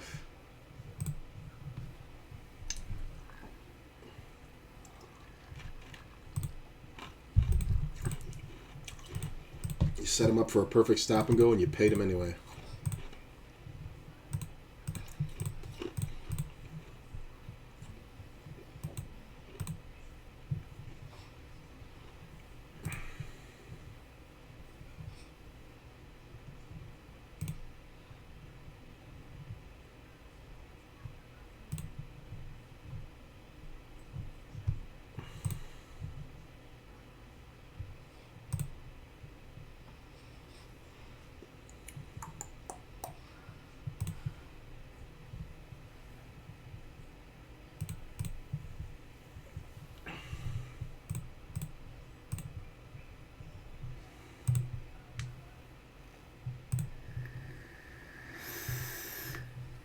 How did I know that was coming?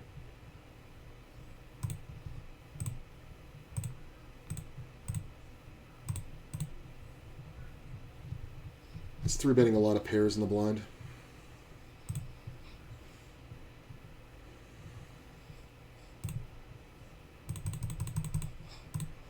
I'm going to raise. This is kind of like kings, aces, or nothing.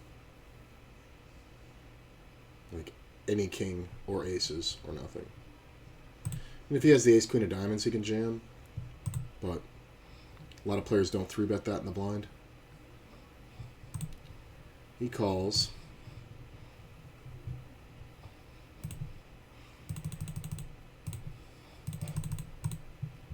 I'm just basically betting to defend here.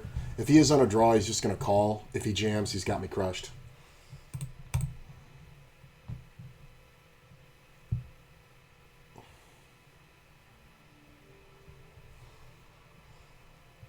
There's the diamond.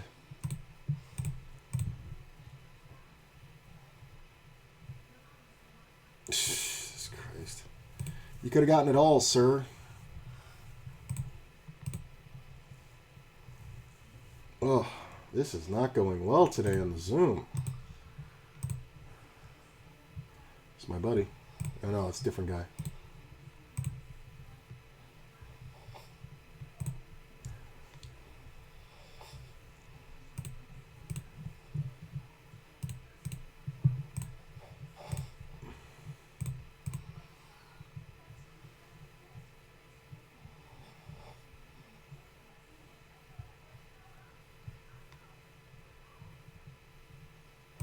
Can we just call here?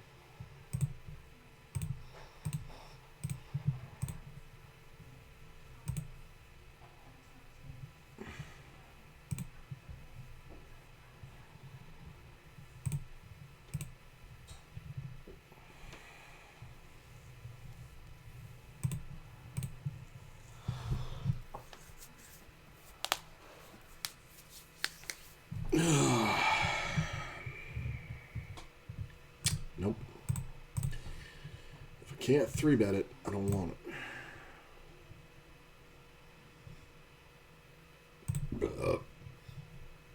Jesus.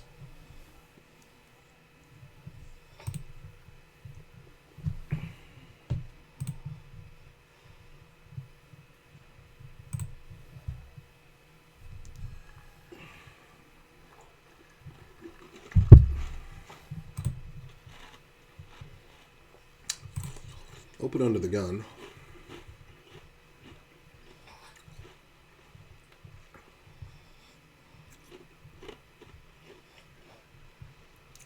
I think this is a situation where we can actually do something kind of funky.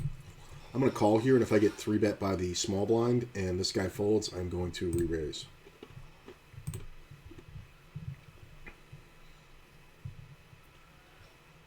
When he just calls, we just call. Make the diamond draw. Good part is our hand's going to look like a set now a lot. This might be an open. Player bets 7.6. We're definitely going to raise this one. So him raising is usually just an overpair. That means we have 12 outs twice. So we are going to jam a lamb. We get a lot of folds from single pairs like jacks, but we get called by kings and queens. And when we get called by the kings and queens, we have 12 outs twice. We might be up against two guys with overcards or overpairs. Kings, jack, 9. Wow. Come on, baby. 10 outs twice. Look at this. The jack 9. I can't believe the fucking kings called. But I would have lost to the jack 9 pair and a flush draw. That is unlucky. Ugh. And it's so weird that I played my hand that way. Can't believe the guy didn't fold kings. Like, I should just have a set there all the time. But I guess he doesn't know that. Got shot, backdoor flush.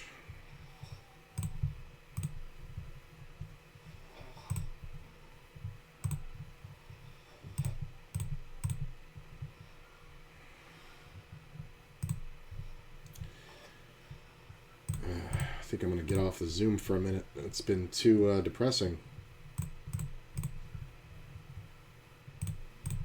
Very tight in these Zoom streets this morning.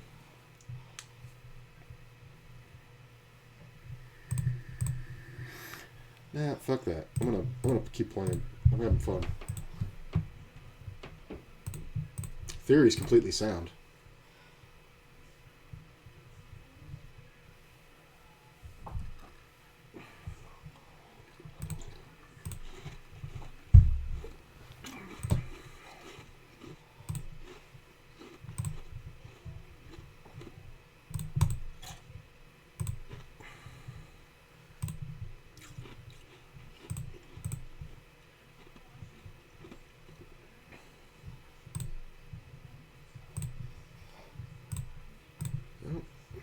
Drawn to a 9. Good part is it doesn't make a lot of full houses.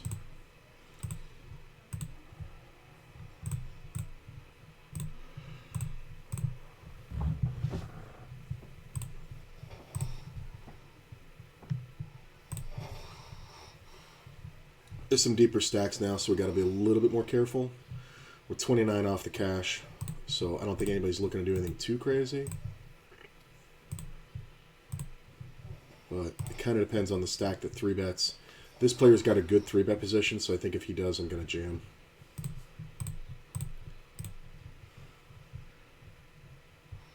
He just calls. If this player jams, I'm obviously rejamming.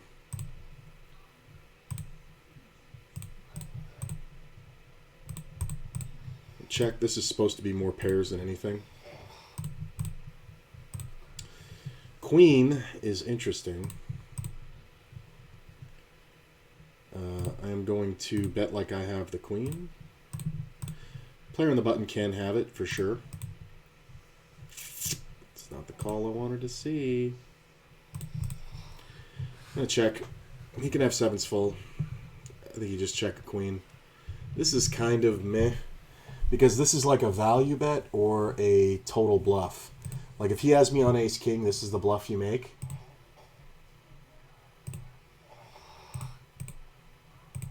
I only have to be right 25% of the time. So I feel like it's either a set of sevens. There are some deuces. I don't think I can fold, though. Yeah! How you like the logic? How you like the logic? Ooh, ooh, ooh. Good bet, though. Really good bet. I mean, I definitely had to think it out. That's a pretty good one.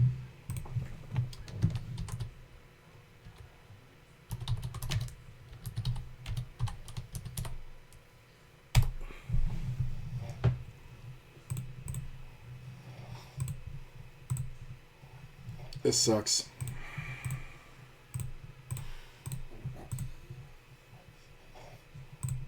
$1.26 million. Currently in 5th place again.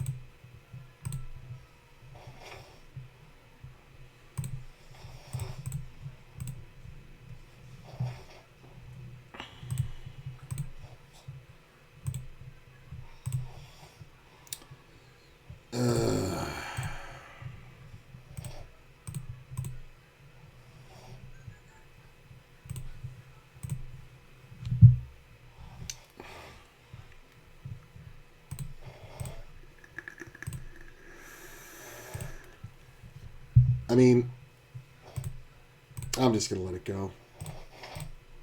I think it's fine. I mean, I could take the shot, but I'm kind of risking more than that because by running into the big blind. So.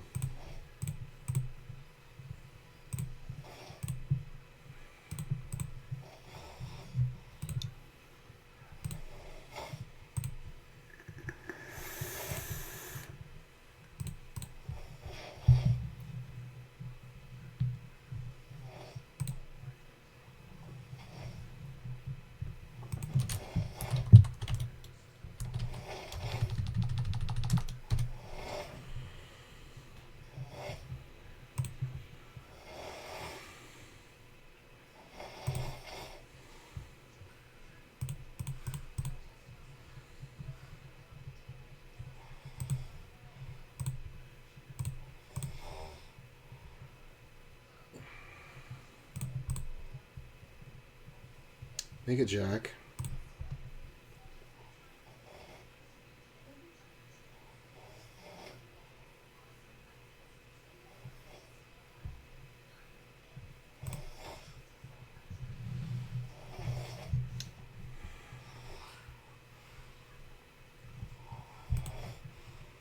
That took a really long time, and the queen just fucking pulls right off.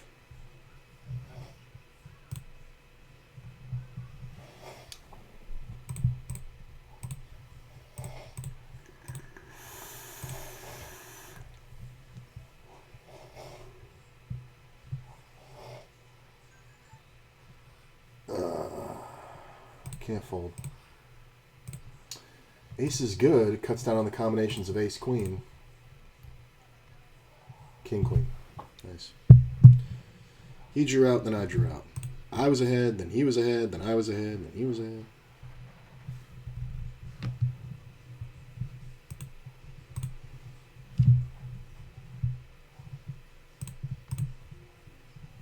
Look at that.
And I'm getting this price to draw at a set.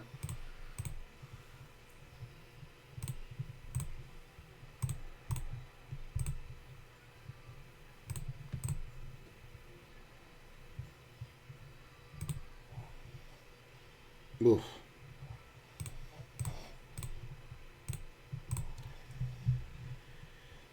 Sitting at 20 blinds, 300K, just above the average. Would have been a great time for a 5. I mean, how do you fold? Ace 10 is the only hand that should play this way. Everything else should have raised.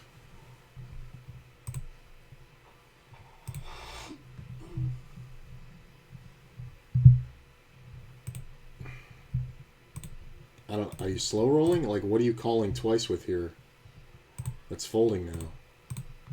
A 3? How do you have a 3?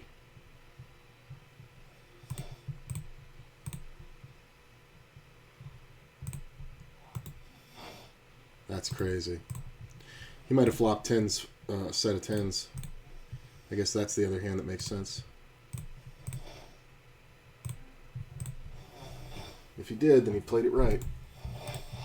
Because he didn't kill his action and he didn't go broke.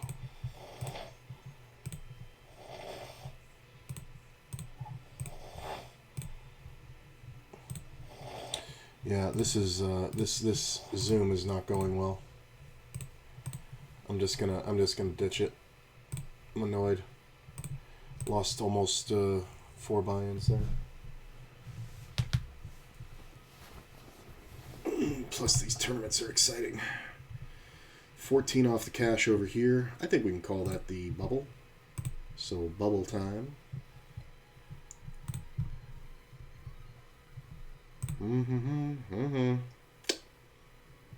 Just under average. 21 blinds. Probably just going to get it in here. Nothing fancy. Blinds go up to 16K. I'm just going to rip. I'm trying to look weaker. I want to get called by King, Ace, Jack, and King, Queen. Yeah, that's fine. I don't mind it. Ooh, it's tough, though, when the King, Queen rolls off.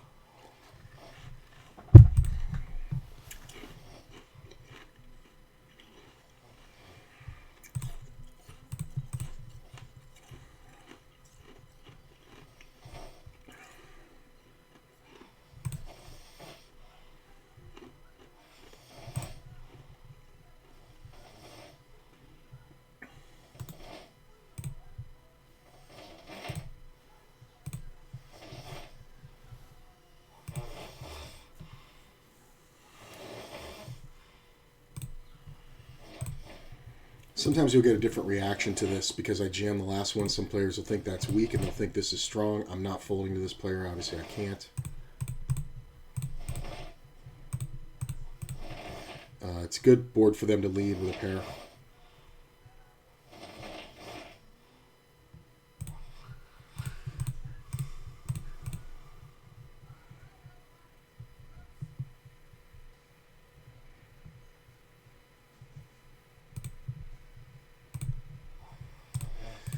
That's fine. It's absolutely fine.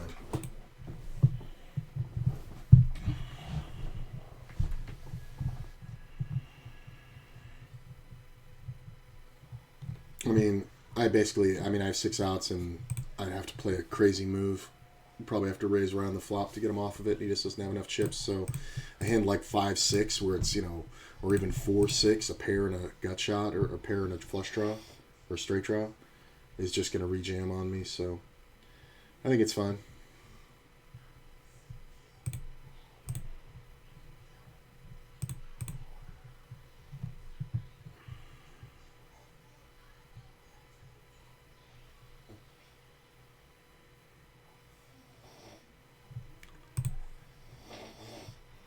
$13 off the cash.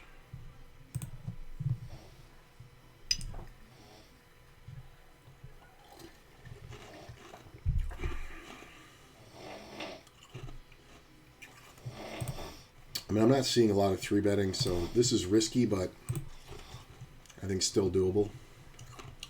No small blind here, so we're not going to bother. I go all the way around to the blind that quick.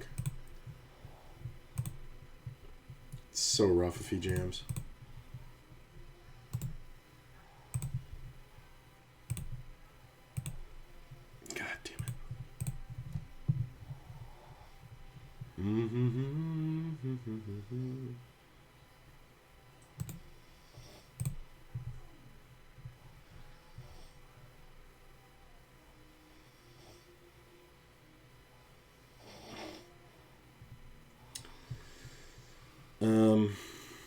No. His range is just far too strong.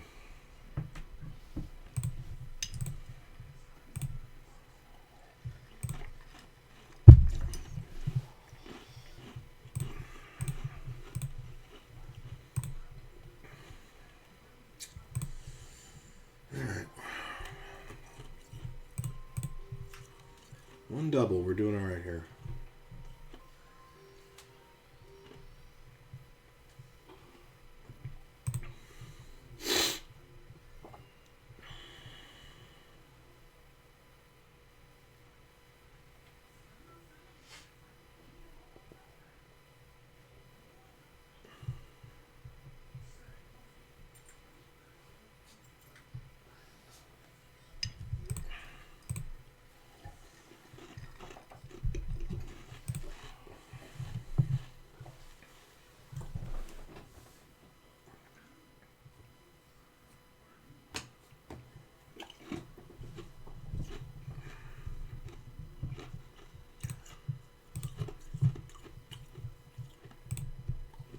When's the next blind level? 16K? Yeah, it's not so bad.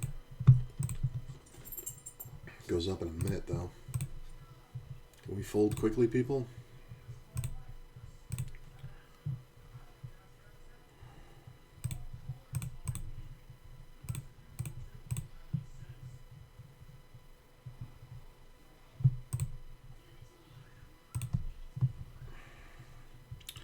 It's a good raise. Player behind is too likely to jam.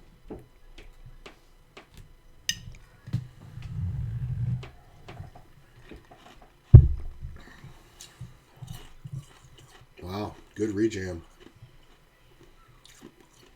Really gutsy.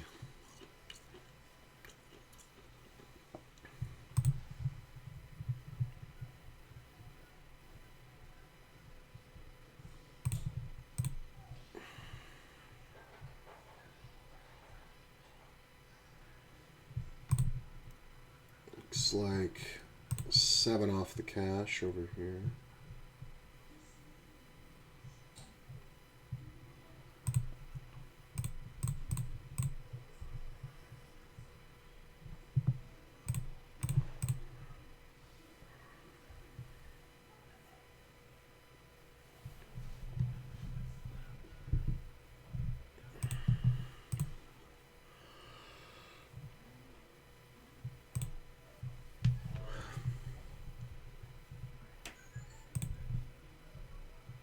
Ooh, good time for aces.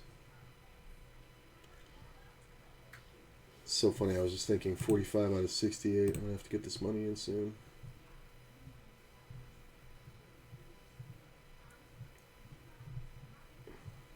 I mean, there's a lot of jamming that goes on here.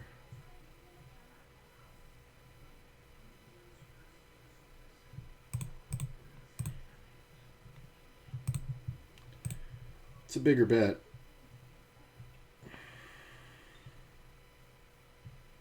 Come on.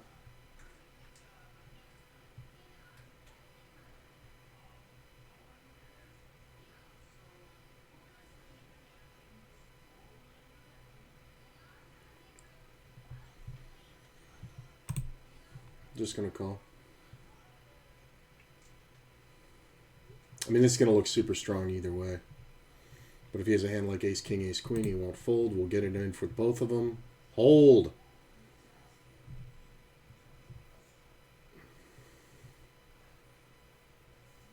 Nice. That's how you get it all. 666K. Oh, was I less than the average? Now I'm double the average. He might have done it with nines, but when we don't rejam, it just kind of looks like we're trying to have a way to fold, you know? So, like, we might have, like, ace-queen or something, and when he jams, he might think he's getting the best of us. He shouldn't, but players do weird shit when you do weird shit, so. I jump all the way up. I was in 44th place. You see it right there, 44th place. Wait till that updates.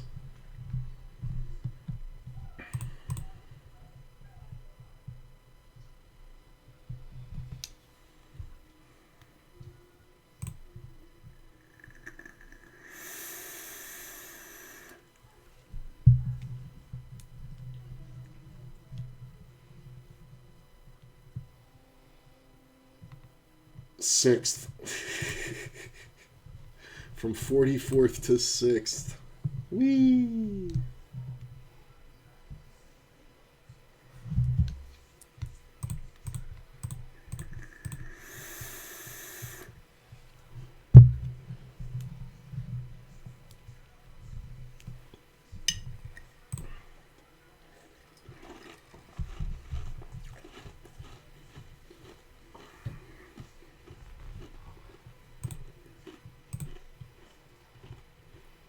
Pretty standard.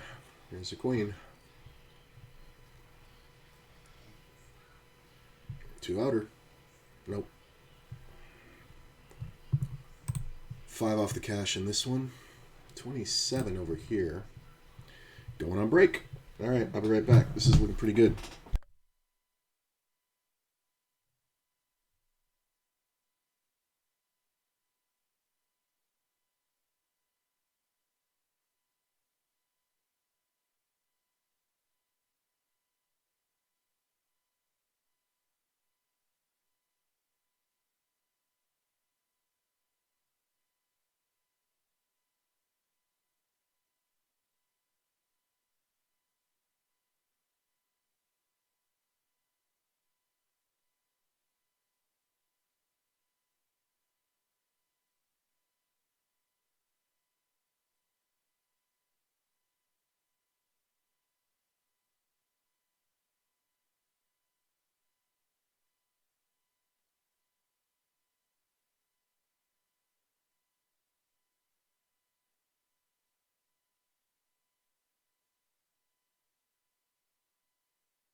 All right, let's see where we're at.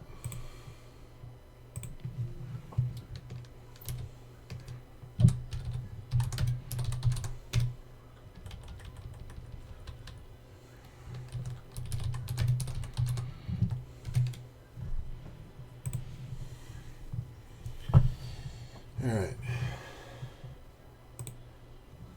Let's see here. So we're 4 off the cash here. 12th out of 58 with 1.12 million. 715 is the average. Or 715,000. And in this one, we're 27 off the cash, so still pretty far. Average is 352,000. I have 662. Pretty good. Long way to go, but should hit the cash in both of these in the next hour. I think because it's 36, I think we can call the bubble somewhere around 45 to 50. We can call that the bubble. Still have the chip lead over here. I like my cutoff steal position and hijack. I don't really love the button because of the rejam and the big blind. But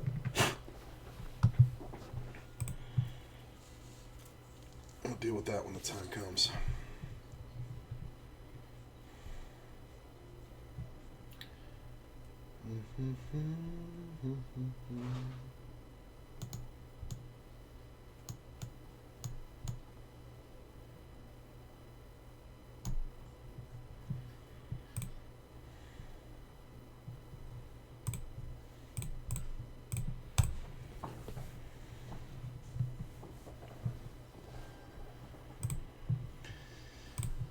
Ace King's nice to have.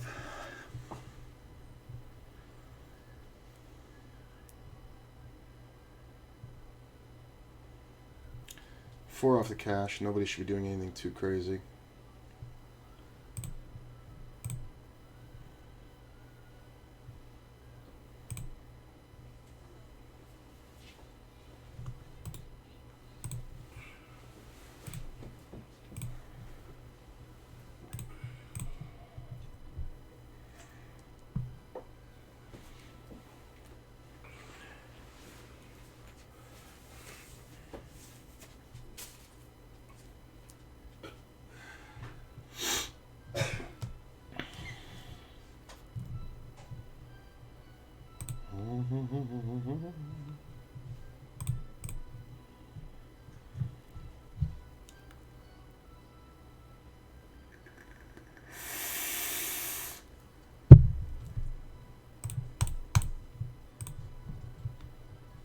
This player's just timed out.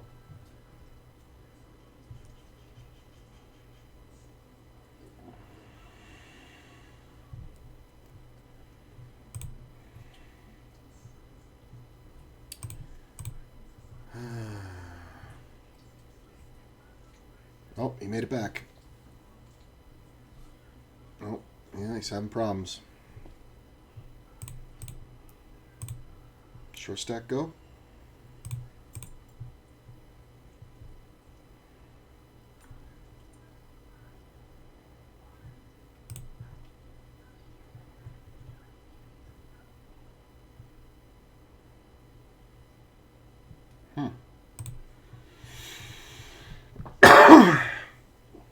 It's kind of a lot. I mean, the player from the blind going is kind of a lot. Dun, dun, dun, dun, dun.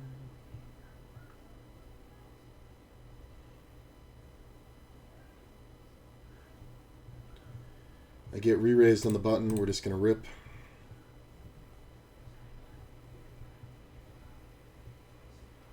Nice try, Norway. I'm opening under the gun. 1.3 million. Gotta watch out for these Norwegians, man. That's a Phil Hellmuth Queen 4 kind of thing going on there. Like, the size of his raise was ridiculous. Going so small. 1.37.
Like I said, I don't like this spot here. The hand's great, but I don't like the bubble steal, so I'm kind of glad this guy jammed.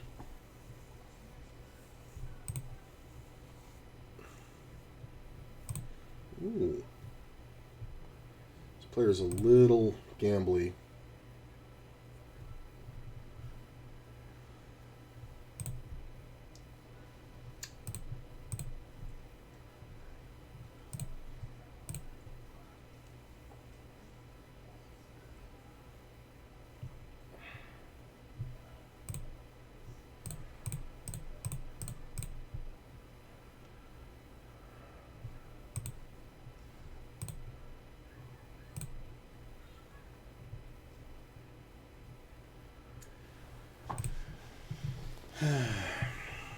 Norway's going to do something under the gun.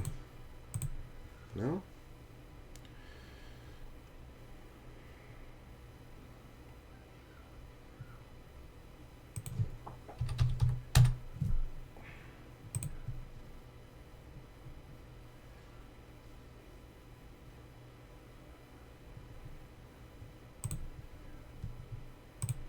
I mean, if he goes, I've made it so I can't fold. I don't like the call, I'll tell you that right now. That's a bad jam, sir. That is a bad jam. My man should never fold. My man should never fold. Yep. Thanks for saving me, bro.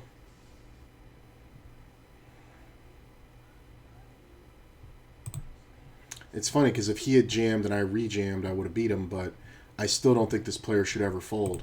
He's getting 3-1 on his money with king-queen suited. He shouldn't have called it in the first place. He should have re-jammed. If he re-jams and this guy goes, then I re-jam and I get the side for 10. So I do make money. And I would have called him, honestly. But if this player hadn't been in there, like if this guy just folded and he had jammed, I would have snap called it. That's the funny part. 3 off the cash. Nope, 2. 2 short stacks in the big blind. We're just going to open. If they want to jam, we're calling. Norway's going to jam a lot. This is the player I don't need in there.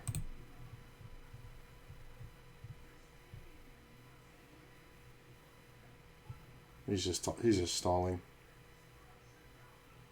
All right, not folding either one of these guys if they want to jam. I just can't. Norway's going to jam quite wide.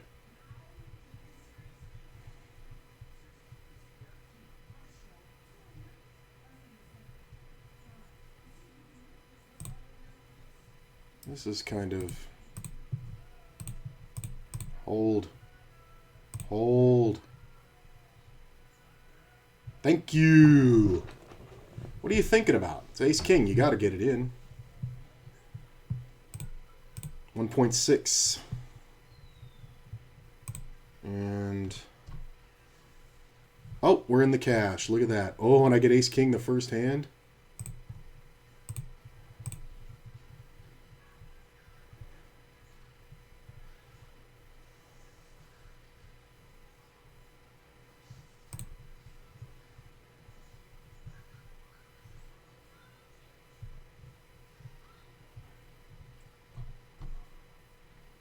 Currently in 6th place in that one.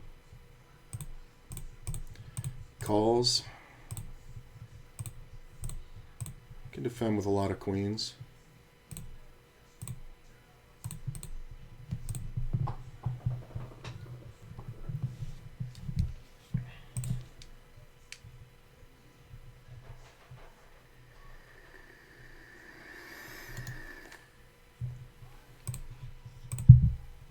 Let's try to pull away. 1.7.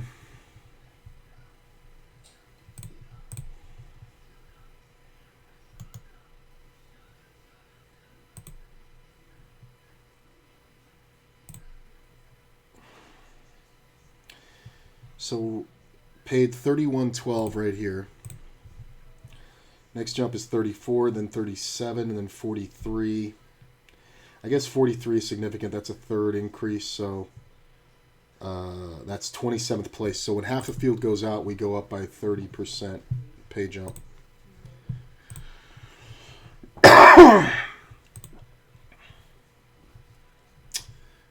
We can call this the bubble.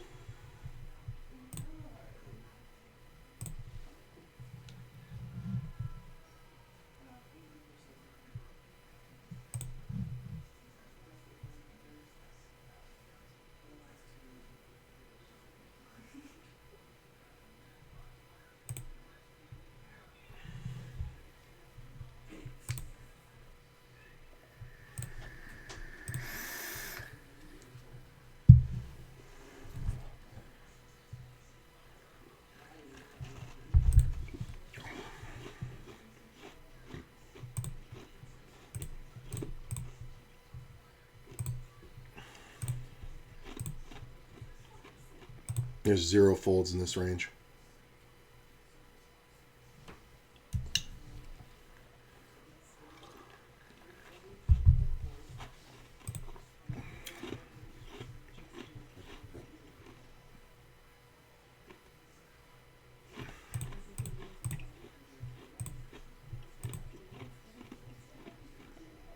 Yeah, there's just never a fold in this range. Kind of would like to see him win.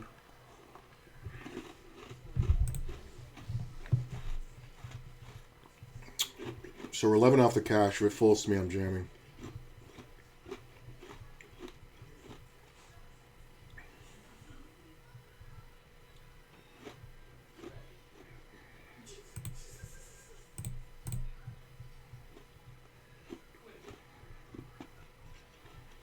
It's the only way to play. Guy's got 10 blinds. You're just playing on the odds that he doesn't have a better race. A lot of players won't call properly there. They'll overfold. So this close to the bubble, that's what we got to do.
Hey, pay jump.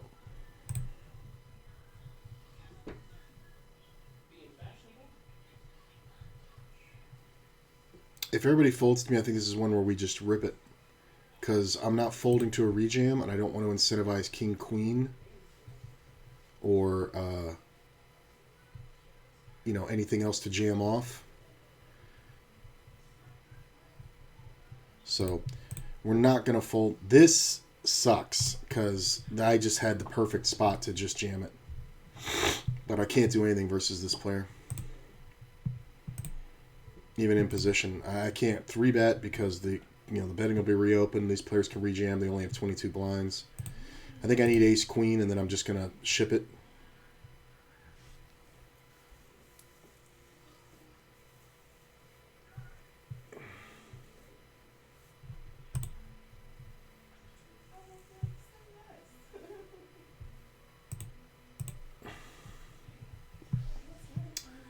In the cash average should be right about what I have now. It's about 600K. Maybe 650.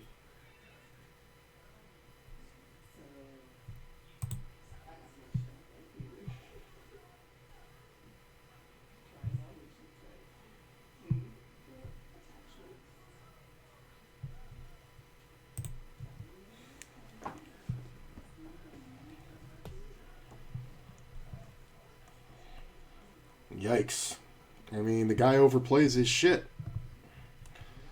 Ace Jack, and he just gave the guy fucking 800K. Jesus.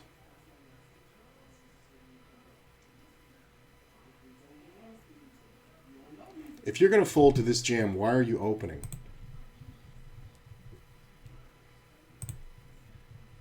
Why are we hand for hand again?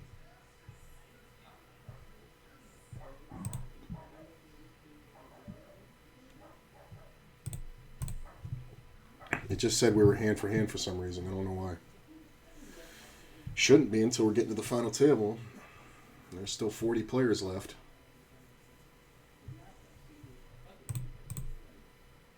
Nine off the cash here.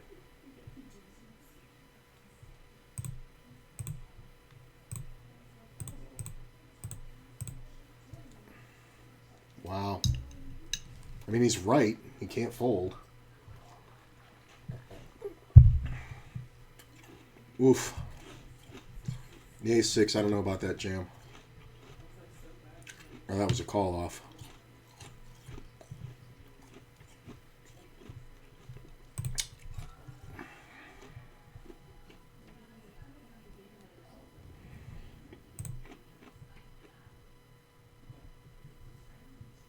Nope.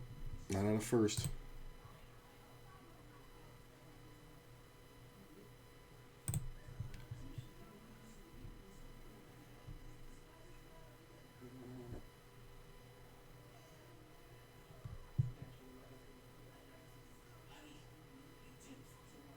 Wow, yeah, the guy jammed. The guy open jammed the button and the dude rejammed with ace-6. He's going to think that's a bad beat. He's out of his fucking mind. You should never do that. You're just crushed. He had it. That was one where he decided ahead of time he was going to get it all in.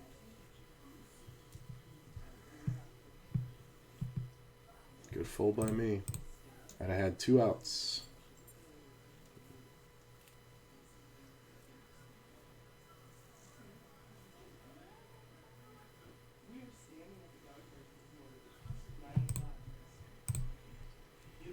Hmm. 8 off the cash.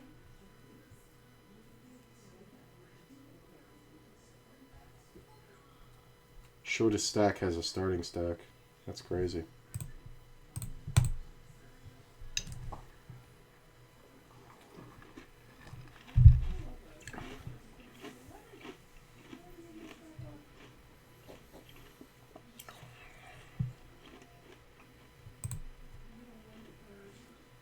That's a good jam.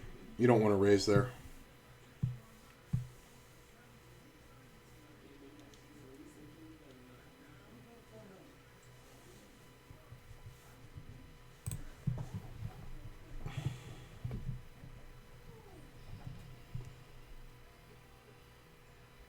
Six off the cash in this one. Yeah, that's the thing. I mean, this guy overcalls way too wide. Hit it.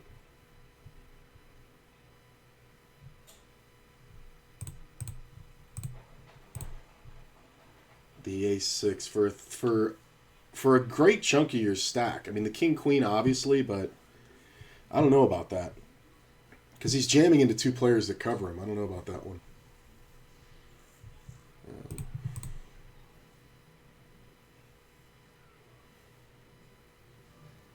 For 400K. I'm just going to fold. We are going to take our time, though. Because... what are we, 7 off the cash?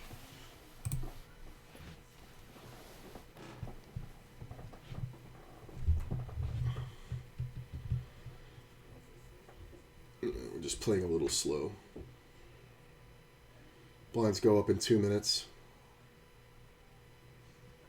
I like my stack, but, you know, I'm vulnerable.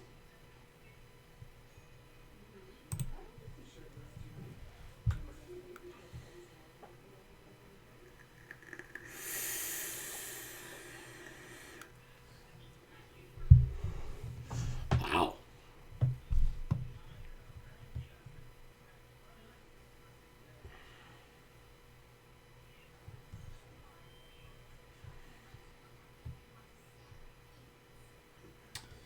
6 off.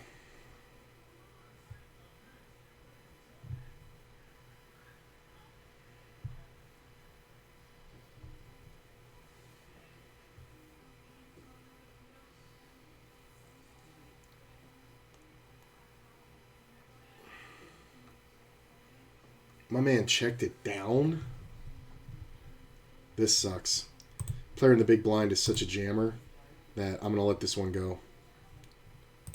The guy's just jamming super wide, and Queen Jack is not enough. If I had King Queen, yeah. This is semi-similar, but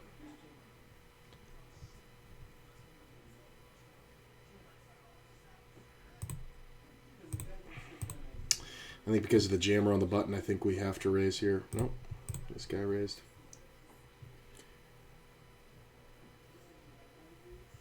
Pay jump.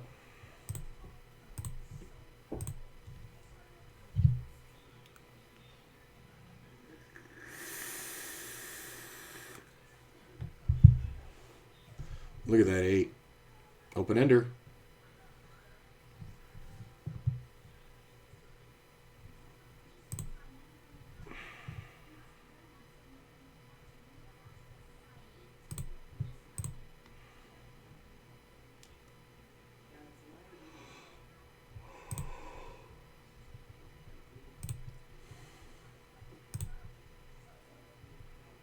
Looks like 5 off over here.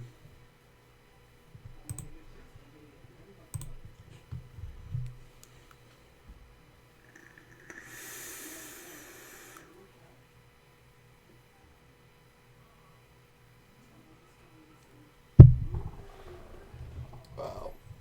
It's going to be 6-handed for a minute when it gets there.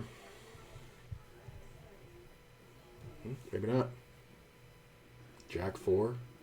Interesting.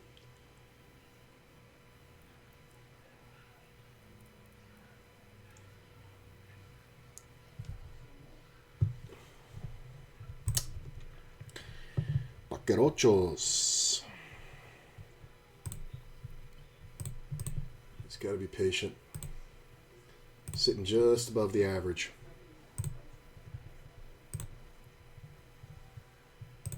Now, if this guy jams,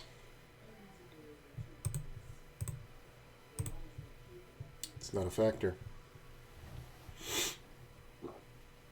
1.6.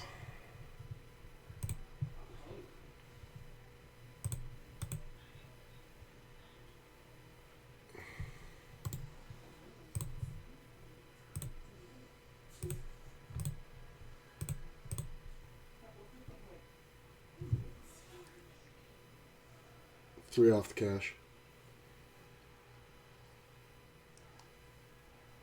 Look at this. I mean, this player's kind of crazy. But what are you re-raising with that you're not going to call? I mean, are you really going to fold jacks here? You might.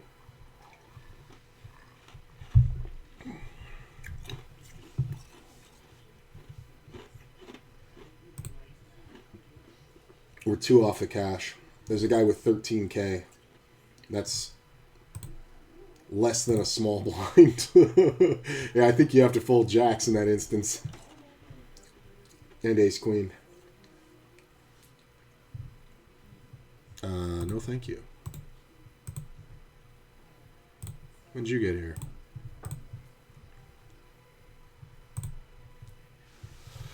If we fold some, I'll jam the small. This player's been pretty wide with his jams, but not with his call-offs. Don't min-raise, you fucking loser.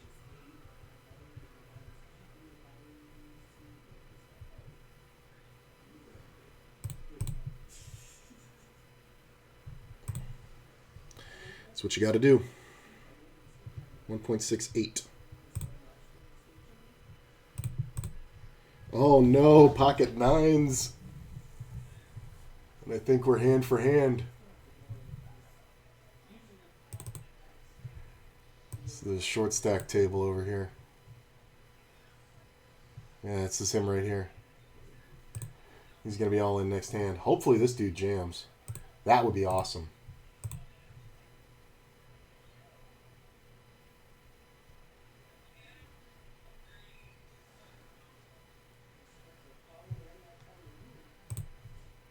I mean, this player's got an ante left. He's got 3 antes. And then he's going to be in the blind in the third hand.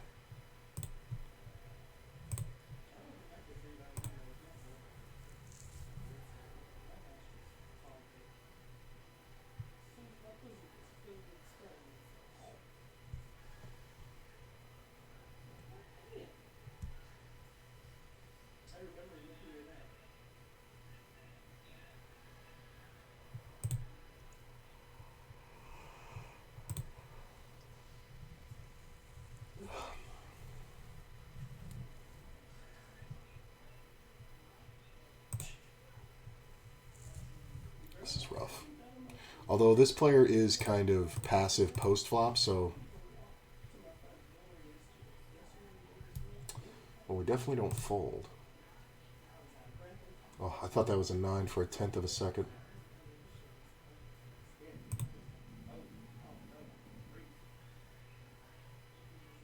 I mean, if he bets, he's got something, so... I just... Watching him check down the other one was kind of hilarious.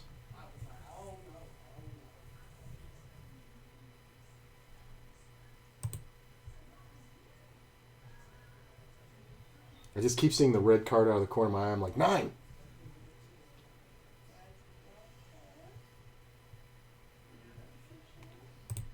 He's got an ace.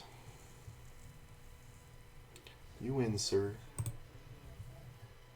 Look at this. These guys are playing a pot.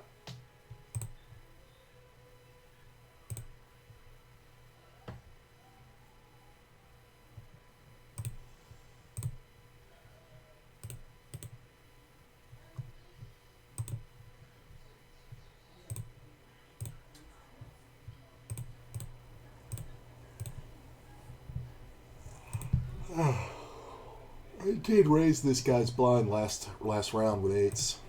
But he doesn't know that. If he jams 13, can I call? No. But, again, non-factor. 1.784. Ooh, and I got moved tables. Okay, big stack here, big stack here. That sucks.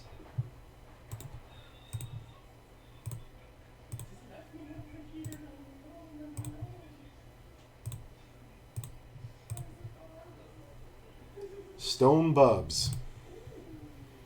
Stone Bubs. And this guy is still in. He's got 10,000 chips. The blinds are 15,000, 30,000 with a 3,500 ante. It's the Stone Bub. The next closest guy has 117,000. And then this guy's the next after that. I think. Yeah.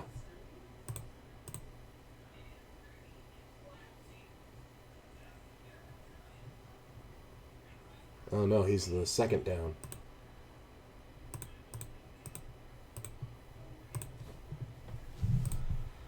I mean,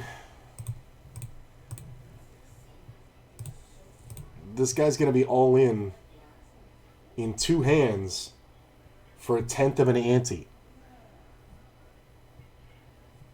Right?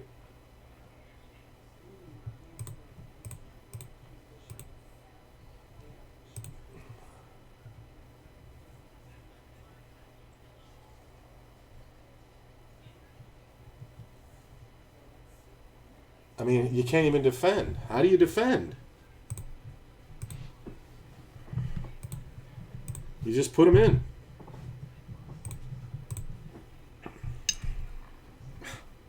I mean, unless you have an ace, then you just bet minimum.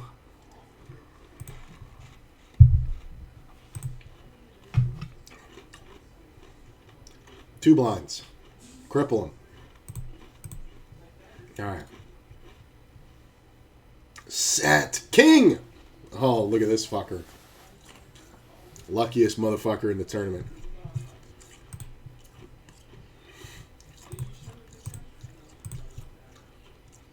Wow. For 16 blinds. Versus this stack. I don't know if I like it. Oh, well, the redraw. 16 blinds from the small. I don't know if I like that. On a pay bubble. Pretty big one, too.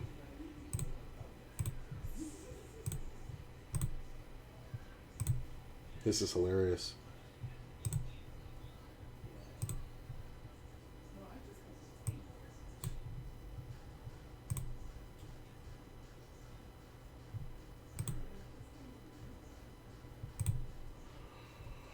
Yeah, I felt like that was coming.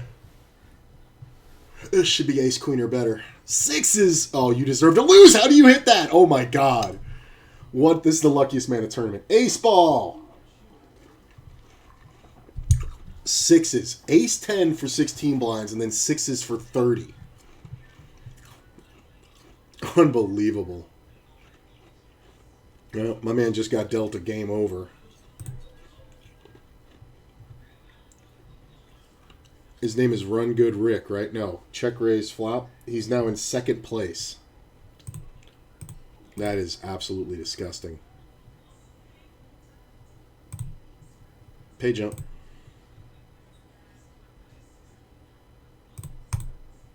This guy's got a sixth of an eight, or he's got 6/1000th of a chip of a blind.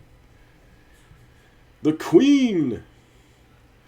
Oh, is this the story? Is this the comeback story?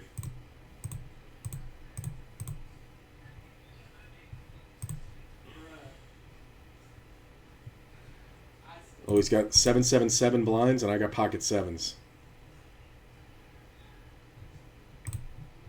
Small blind jams, I call. Big blind, not a factor.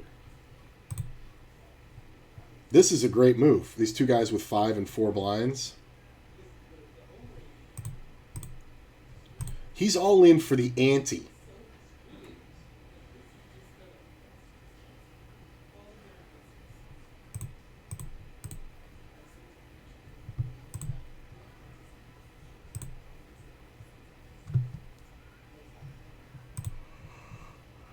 He's got 2,130 chips. If he wins this hand, he can afford the next hand by paying half the blind. If he wins that, then he can play the small blind for all of it.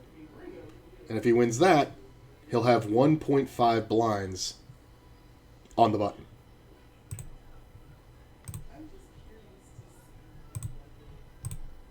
Well, he's all in.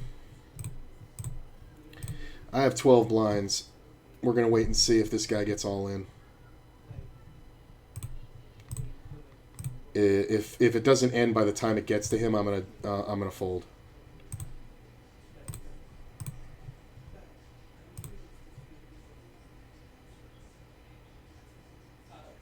Look at the deuce. 7, 8, 9. He won. I can't play it. We're on the bubble. Can't fold. Probably behind. Ace. Come on, you lost 2 sixes. Now lose with sixes. 7? Yeah. Nothing I can do. 1.3. Still okay.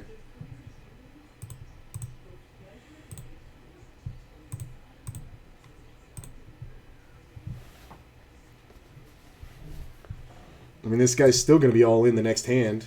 He's got less than the small blind. And I had to have ace queen. I can't even play it. I mean, it's absolute suicide to go out here when this player is guaranteed to be all in and at risk 3 times in a row.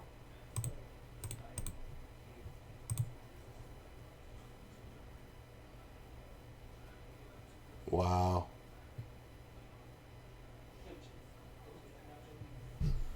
Short stack's living.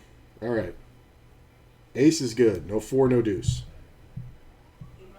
No 4s, no deuces, no 5s. All right. That's the money.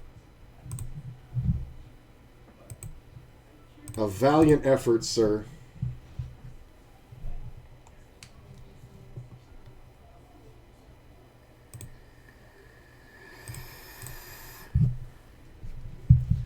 That's the money.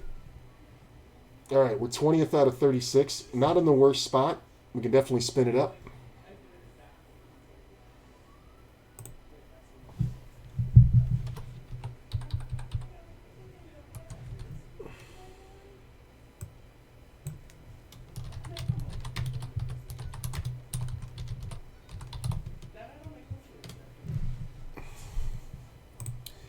Cashed them both.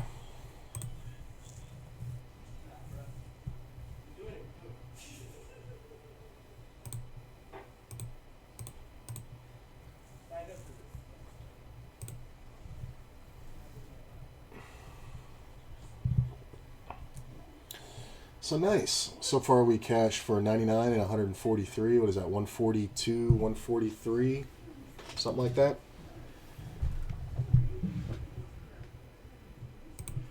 So 143 minus the 55 entry here and 1650 entry here plus 34 playing Zoom. So that's what? 50, 50, 105. So we're profitable. Sucks that I had to lose that Zoom.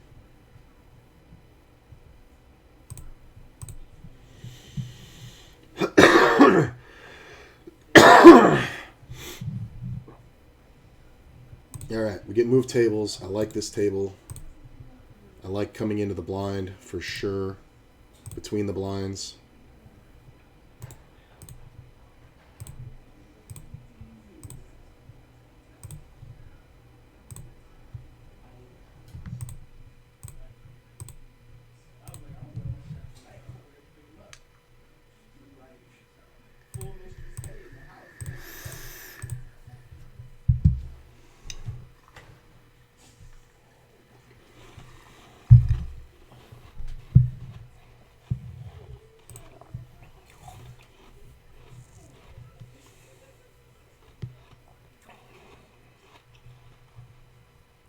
Next pay jump 111, then 133 at 18.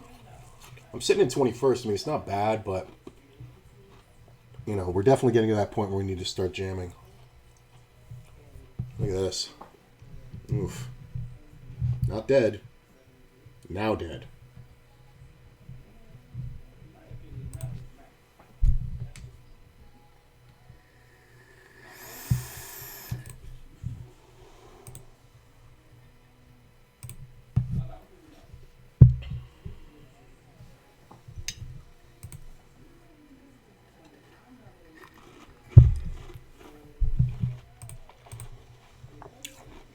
Thirteenth out of 23 on the left, 21st out of 34 on the right. You can see it up here.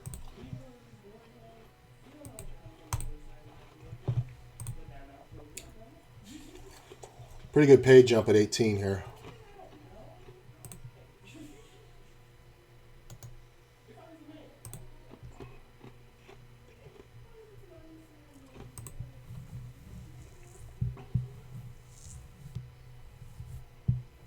Look at this. Better mark him before he's all in.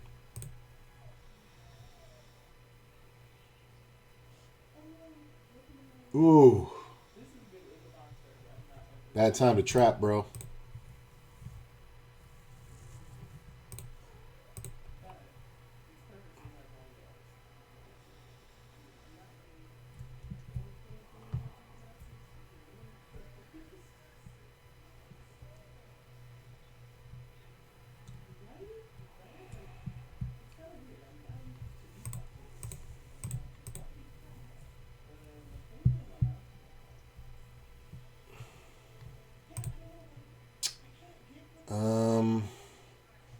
Nope. I have too many chips to be taking those. Like if I had 15 blinds or 14 blinds maybe I could min raise there, but with 17 it's just too much. I'm risking too much.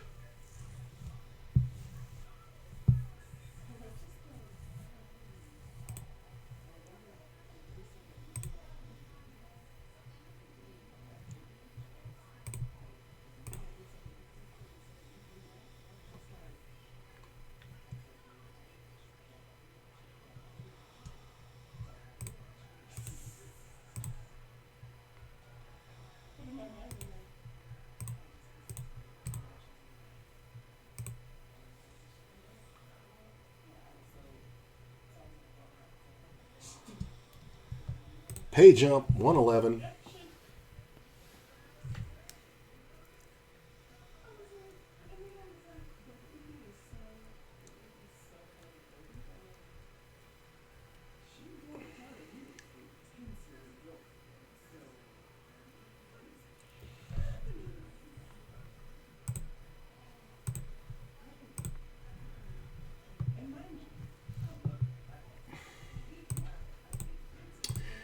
Two out of three cashes today. If anybody remembers that WSOP tournament, that just kind of went. 2 out of 3 though, pretty good. Look at this. Oof.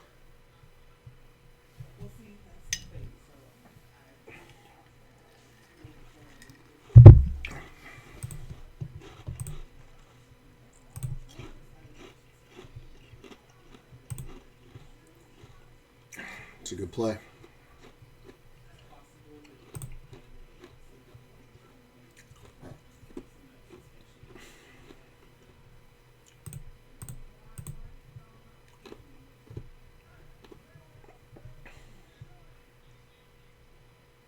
Look at this.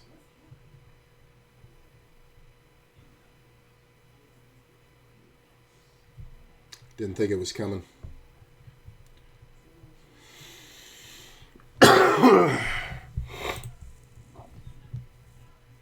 I mean, this is no trick. I've just been kind of card dead here. I've been in the same position, 21, since we hit the cash. Everybody below me went out. So I'm sitting here 21st out of 23 now. I mean, one double, we're at 800K, which puts us, well, plus the blinds will be at the average, so I don't mind it. This is a fold. Yeah, my man's never folding. 54. 54. Ah.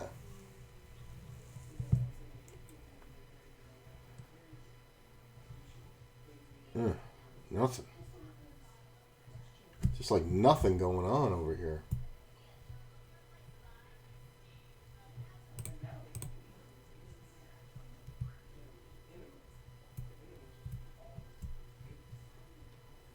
It's a good jam.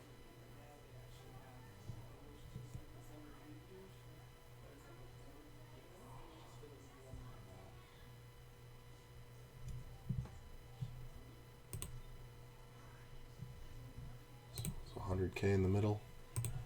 So a double up outside. Look at this. Wow. The ace has everybody covered if it hits.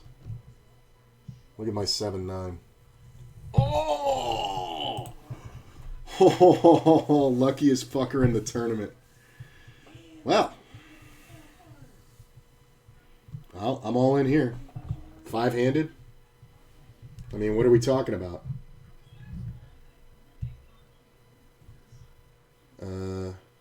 We're on a pay bubble.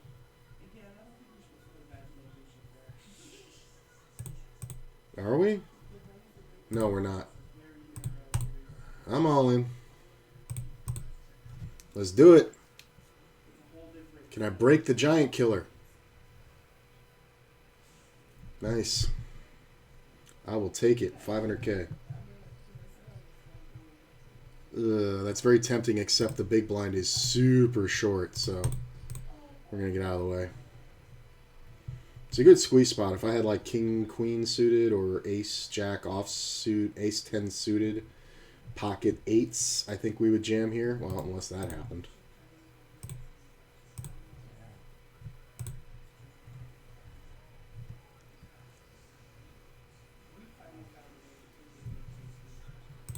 Sitting here in 17th out of 21 over here with a million. One double. One double, we're at the average. Same story here. One double, we're at the average. Look at this. Kings again.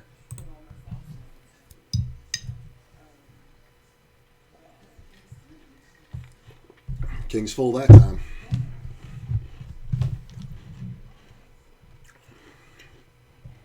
All right, we're on a pay bubble.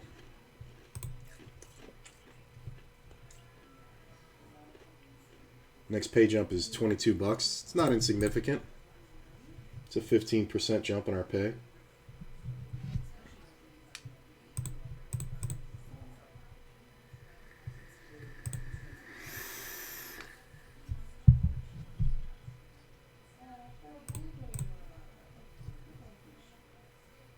pretty close with all the shorter stacks. I'm in 17th. The guy in 19th has 447. And all the way up to 11th, who has 900K. My man is racing like fucking Mario Andretti over here. Just taking it away. Well, pay jump. Broderick Crawford. Yeah, I can't fucking. Yeah.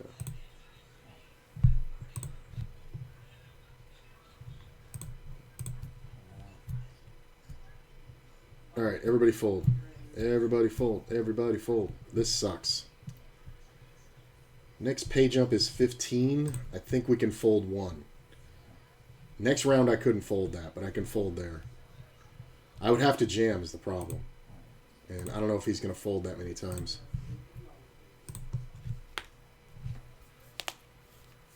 Pay bubble over here on the left. It's a pretty good jump too. It's about 25% increase in your pay.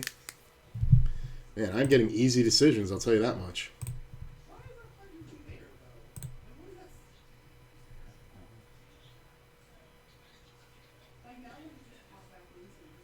We're all pretty close in the other one, too. I got 960. The other guy behind me's got 950. Then it's a million, a million, a million, a million. 1.2 in 14th place. This guy's over jamming, I feel like. Limp? Why you limp? Oh, somebody went out. Yeah, he's just over jamming. Ridiculous to hit that. Come on, ace. 2 outer.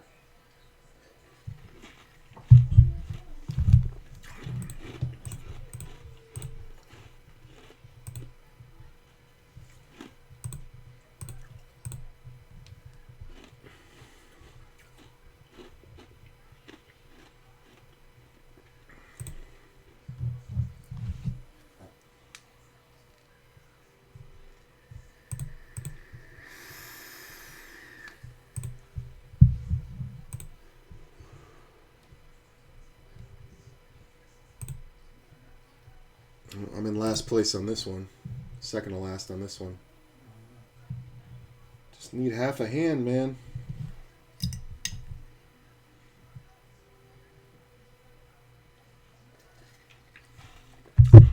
Well, it's no chop. Oh, yeah, it is. I didn't realize. Yeah, 7 doesn't play. Ace deuce call off for 13 bigs on a pay bubble. This guy's sitting out.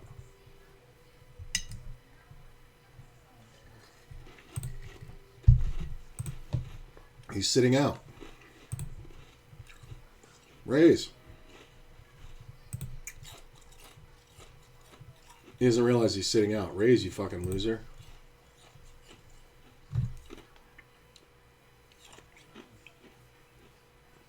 The guy next to me sitting out really sucks. Well, pocket sevens, man. It's not going to get much better than this.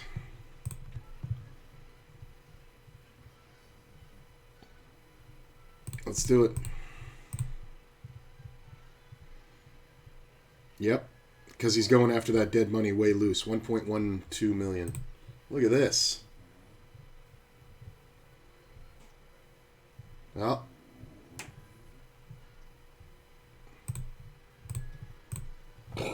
He took a loss, and a reasonable one. He's 10. Oh. I mean, my man is over raising like a motherfucker.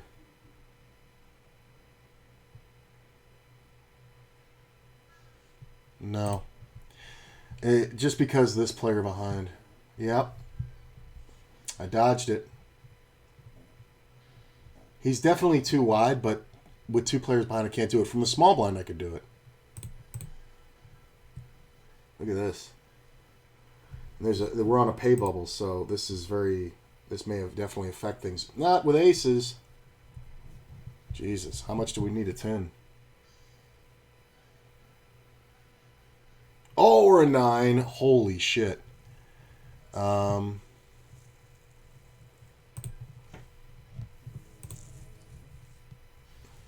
Well, I believe that was a pay jump. Was it? No. 15th is the next jump. Look at this. Look at this fucking flop. Well, you're dead, sir. Oh, I guess he could make the 8, right? Alright, we got the pay jump over here.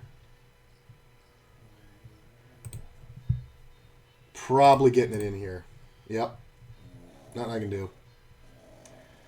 I'm 16th out of 17. I'm not getting folded too, but I can't fold. Let's do it. Ace be good. Hold. Hold, baby. Oh, hold. God damn it.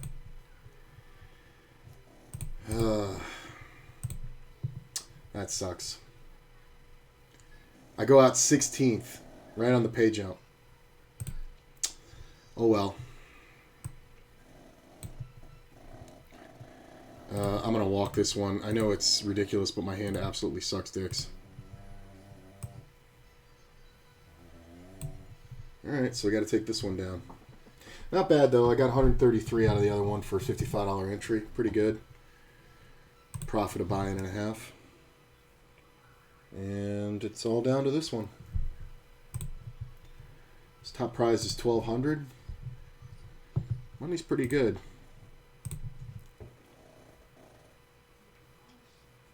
Yeah, I didn't want to get in the way of this because this player calls super wide. I just didn't want to get in the way of this guy getting all his money in. Look at that king.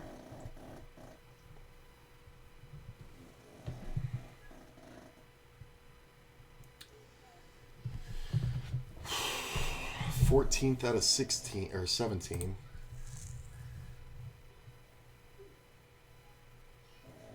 I mean, it'll be nice when the next player goes out because we'll be down to 2 tables.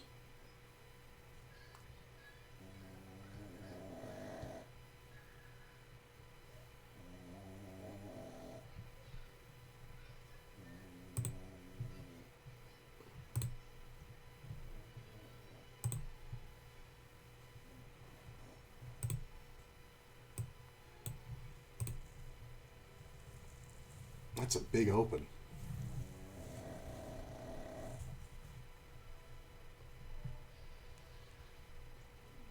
I mean, I got 863, so one double, we're almost at 200 or 2 million. Because there's 180 in the center, yeah. So what is that? 1.7, 1.88. I mean, it's tight, but it's not bad. Pay jumps or the blind jumps aren't too crazy. It's only going up 10,000. I mean, if you're going to open that big, you can't fold, right? Free roll on the other side. Why the thump?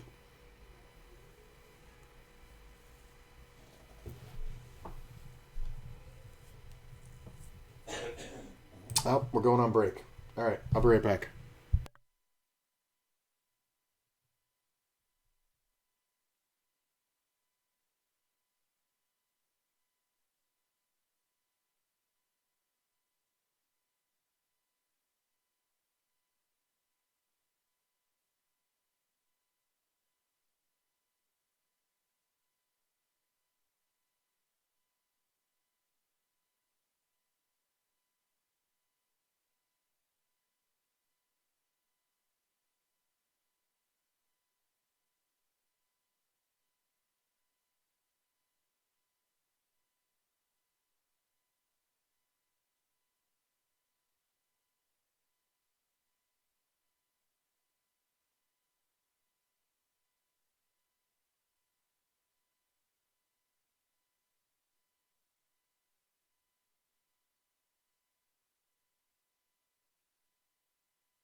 I was trying to say, I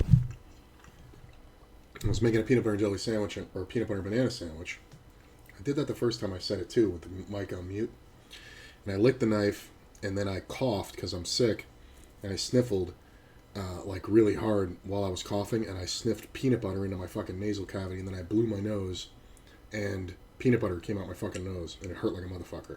I don't know if I just said that twice, but the mic was muted, so there you go. Gee, what a great hand to come back to. It's 225 in the middle every time. So, sitting in 14th, but not for long. Honestly, we're just looking for a good opportunity. Won't take much at this point.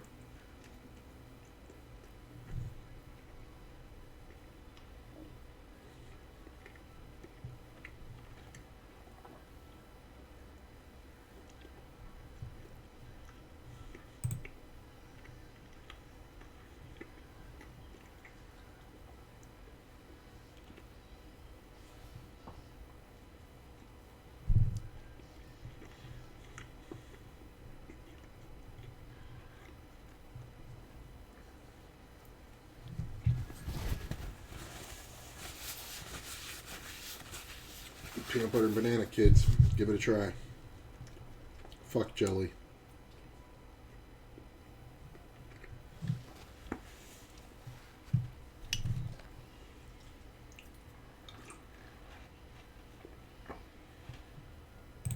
Can't even call it.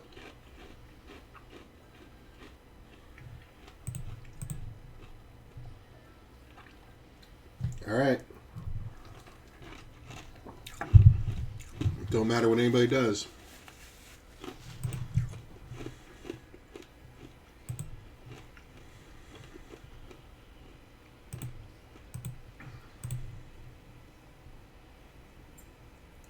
Let's do it. Are you thinking about it?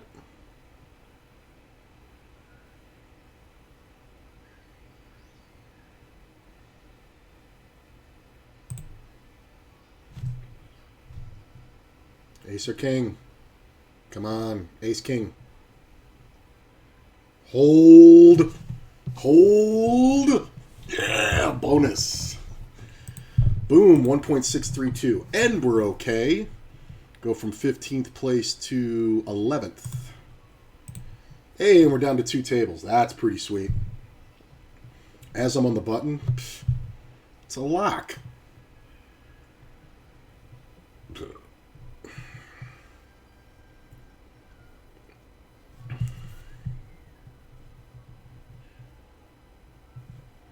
Pay jump.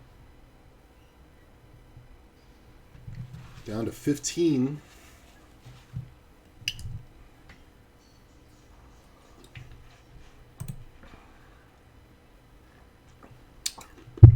I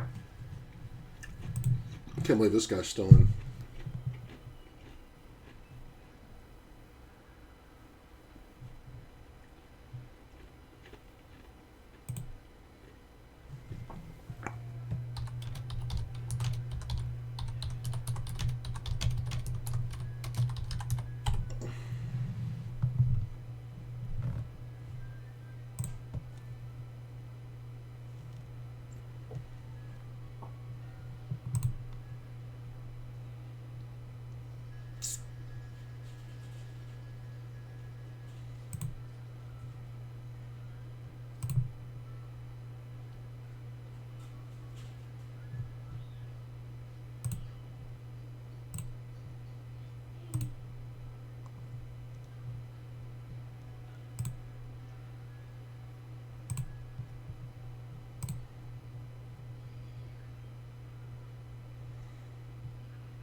mean,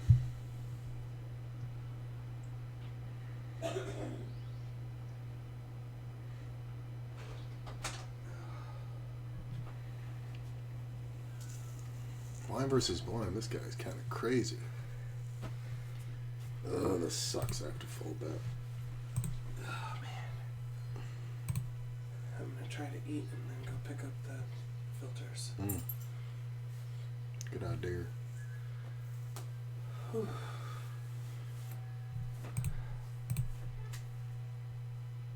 Hi, sleepyhead.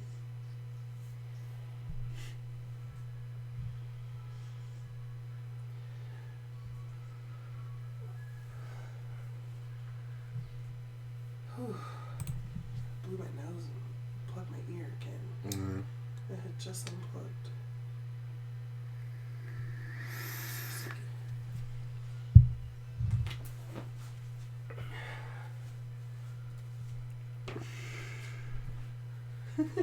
Don't you look adorable too?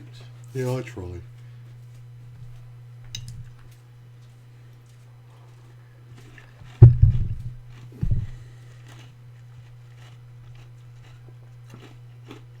Look at this. I like that for a move.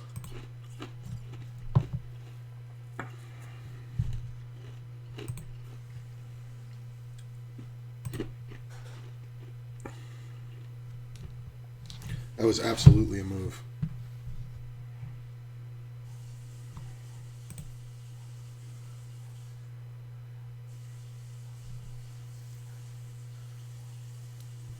Look at this.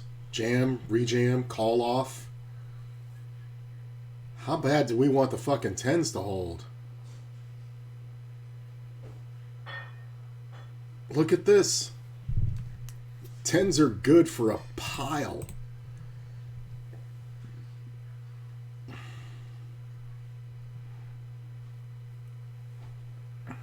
Down to 14. Next pay jump at 12, jumps to 80. Yeah, it hurt like a motherfucker, man. Those fucking eyes started watering like a bitch. To dig peanut butter out of my nose.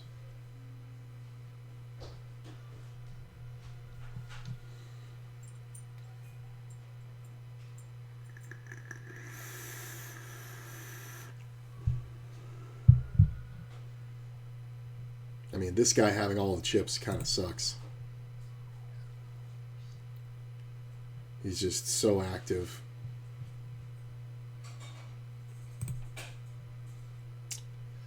Oh, I'm still on the jam stack. Next blinds go up to 140. Whoa, that's a huge jump.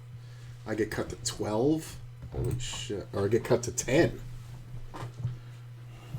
Wow, that is a huge jump, sir. I think I need 2 paint cards to jam from the small there. Alright, hopefully we get some folds.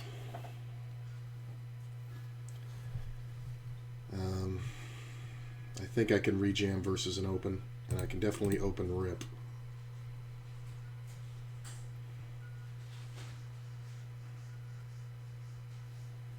I'll take it.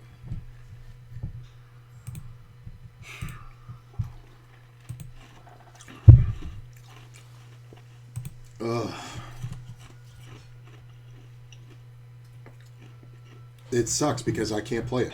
I need like pocket 8s here so I can jam. But I have to open fold that. I can't even rip it. I just have too many chips. I need like 8 blinds to be able to go there open rip, and I can't call.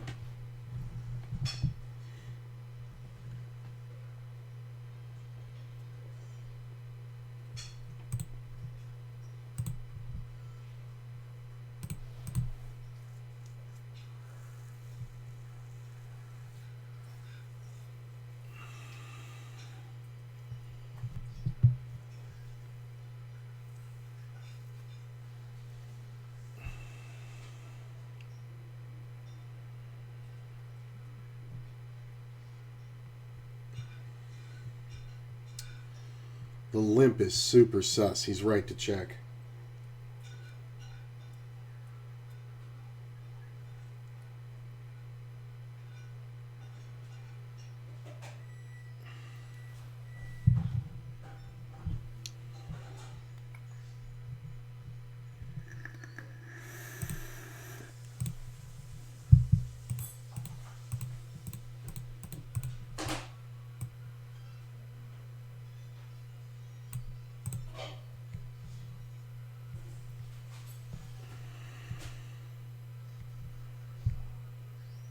I mean, this is tough if you were trapping. Because everything fucking got there.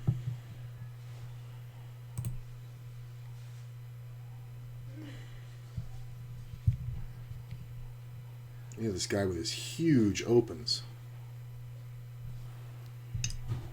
You need ace queen plus, man. Pocket nines.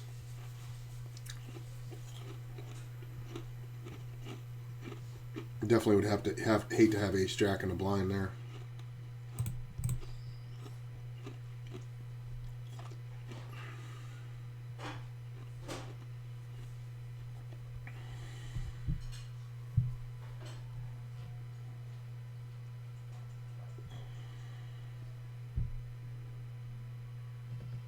Wow. Good call. Look at this shit. Fucking fins, man. Can you please hit it?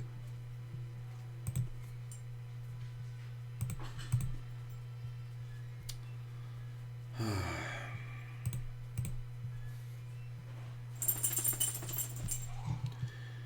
mean, hopefully everybody folds or this guy goes all in. This one would have been nice.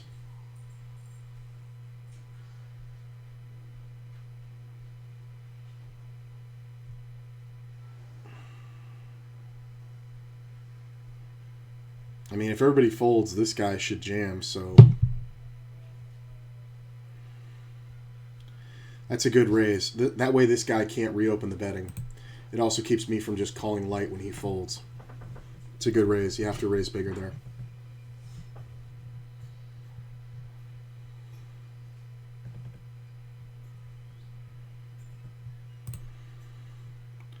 Next pay jump isn't till 12. This guy's not going to make it. Well, there's another guy who's got 500K, and then it's me with 1.4 million.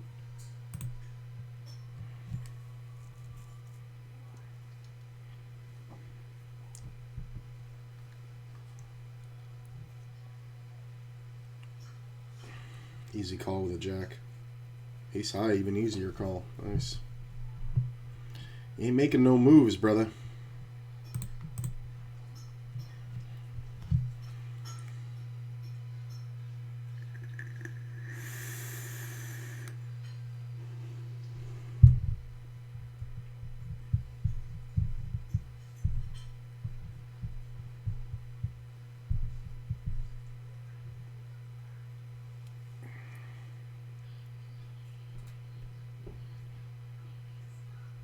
Now he jams the 8-7 and he hits the 7. Oh, and there's the king.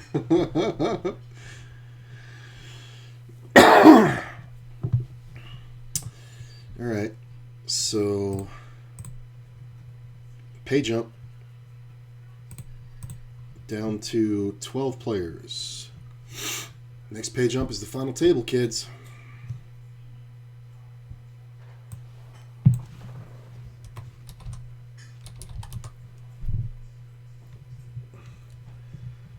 Let's see, we are 6-handed. I'm sitting in 11th. Yeah. As much as it sucks.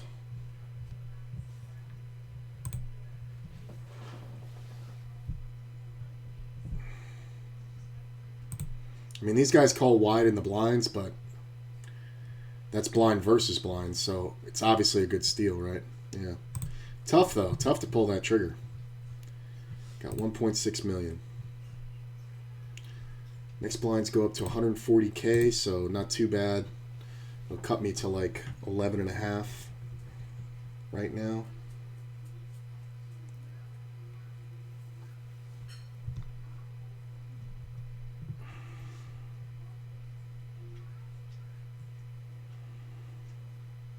I mean, the guy in 9th has 2.2, so one double. We're at 300K.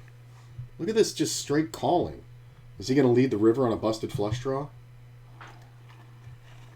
You kind of have to overbet jam it. This has got to be an ace. 9's good. 7-9. Would have worked. The turn barrel is kind of crazy. I mean, it's not crazy. It's crazy good.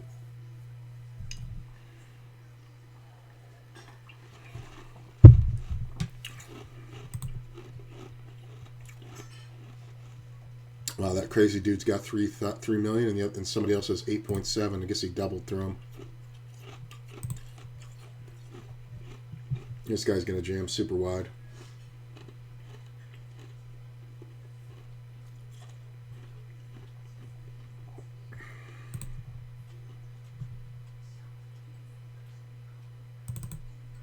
I'm gonna watch the other table.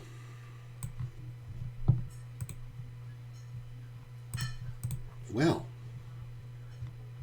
oh, look at this. Look at this lockup.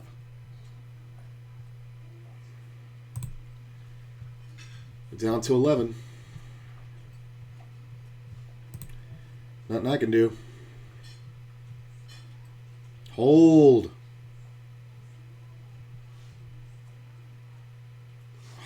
Hold. Nice. And I crippled the problem player. 3.1 million.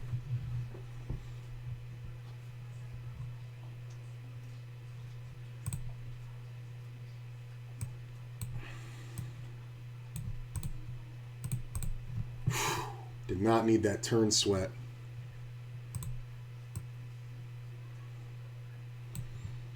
Down to 12. Oh, I thought somebody went out. Uh-oh. Oh, we were at 13. That's right. I'm sitting in 6th now. BVB. It's not a bad call, honestly, blind versus blind. It's just unfortunate. He's got outs. That's one of them. Jesus. That's crazy. The guy hits the undercard and he fucking pulls the gutter.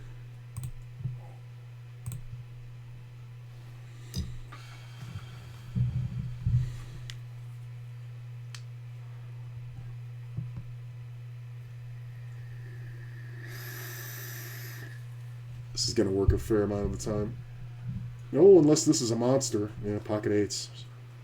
I mean, this guy just needs to go out. Suck out one time. Yeah. This guy's going to be such a problem. I mean, he's going to keep it lively, but Jesus Christ. He's a fucking kind of a maniac, and he actually gets a decent hand there. I mean, he fucking wins.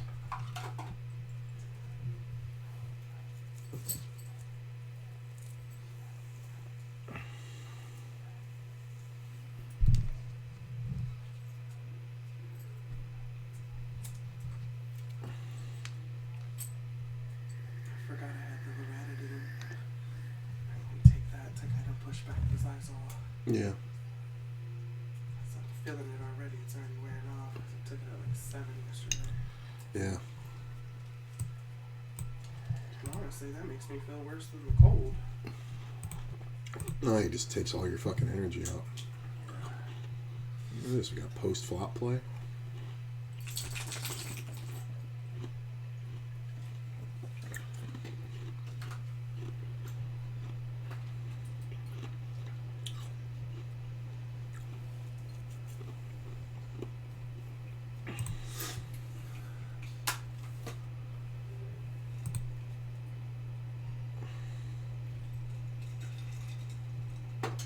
Sitting in 5th. I can't believe this guy's got 20 fucking blinds now.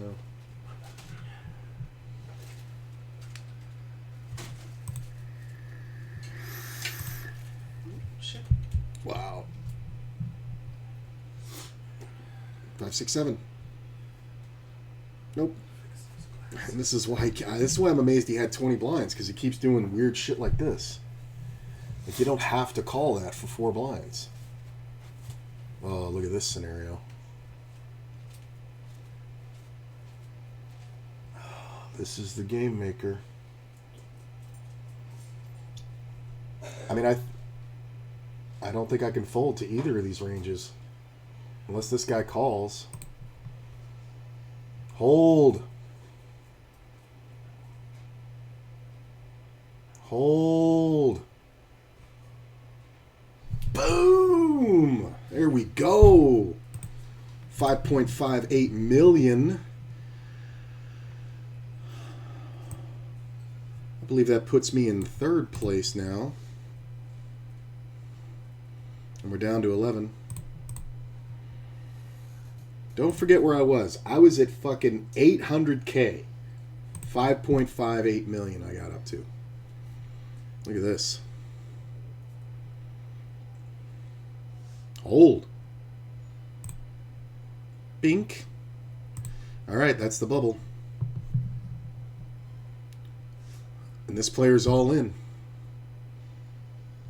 I mean, we're on the Stone Bubs, right? No, I guess not. I guess 9th is a raise, and the bubble is actually 8. Because we're not hand for hand.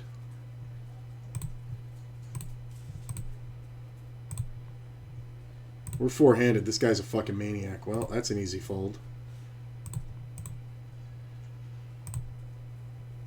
27 blinds? You gotta be fucking kidding me. This guy's gonna jam every time they fold to him.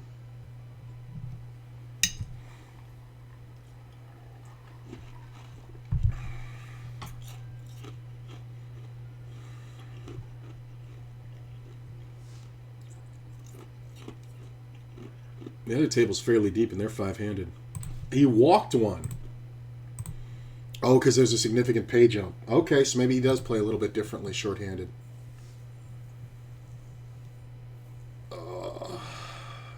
I kind of want to see this guy. Yeah, I'm going over the top. This is kind of what I want. Ace or queen, do it. Knock this guy out. Come on, knock him out. Fuck. Such premiums, 4 fucking handed. You got to be kidding me. Still got 3.2 mil. He's never calling. Oh. God, I would have had the chip lead. This is rough, man. So the other table is a guy with 11, 20, 20, 20, 30. I'm not folding to this guy. Hold. Fuck you. Come on. You gotta be shitting me. This lucky shit. Ugh. Well, we know who's been sucking fucking idiot's fucking dick. That was the luckiest motherfucker. I can't believe that shit. That's unbelievable. Unfucking believable. I go from third place to out in fucking 10th. That sucks. Unbelievable. He folded one hand the entire time he was there. Well, I got 80 for that one. God, that sucked. I really had a lock on the win if I could have won one of those 2 races.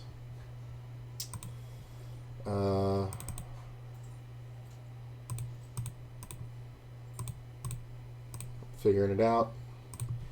Profited $100 total. Oh well. I'm probably going to come back for the night shift, but I really like these smaller tournaments. You know, the 300 to 500 player tournaments really did well. You kind of lose sight of how difficult the megas are when you play the megas so much.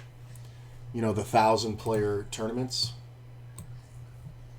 So I definitely, I think, you know, I was feeling a little burnt out on the cash, but like, I mean, look at this. I mean, it's final table in like 4 hours. You know what I'm saying? So it's better than being, you know, 7 hours to the final table. It's just such a difference, you know. But yeah, I feel good about it. And stick around for the host, and I'll see you guys in a couple hours probably. All right? Have a great night.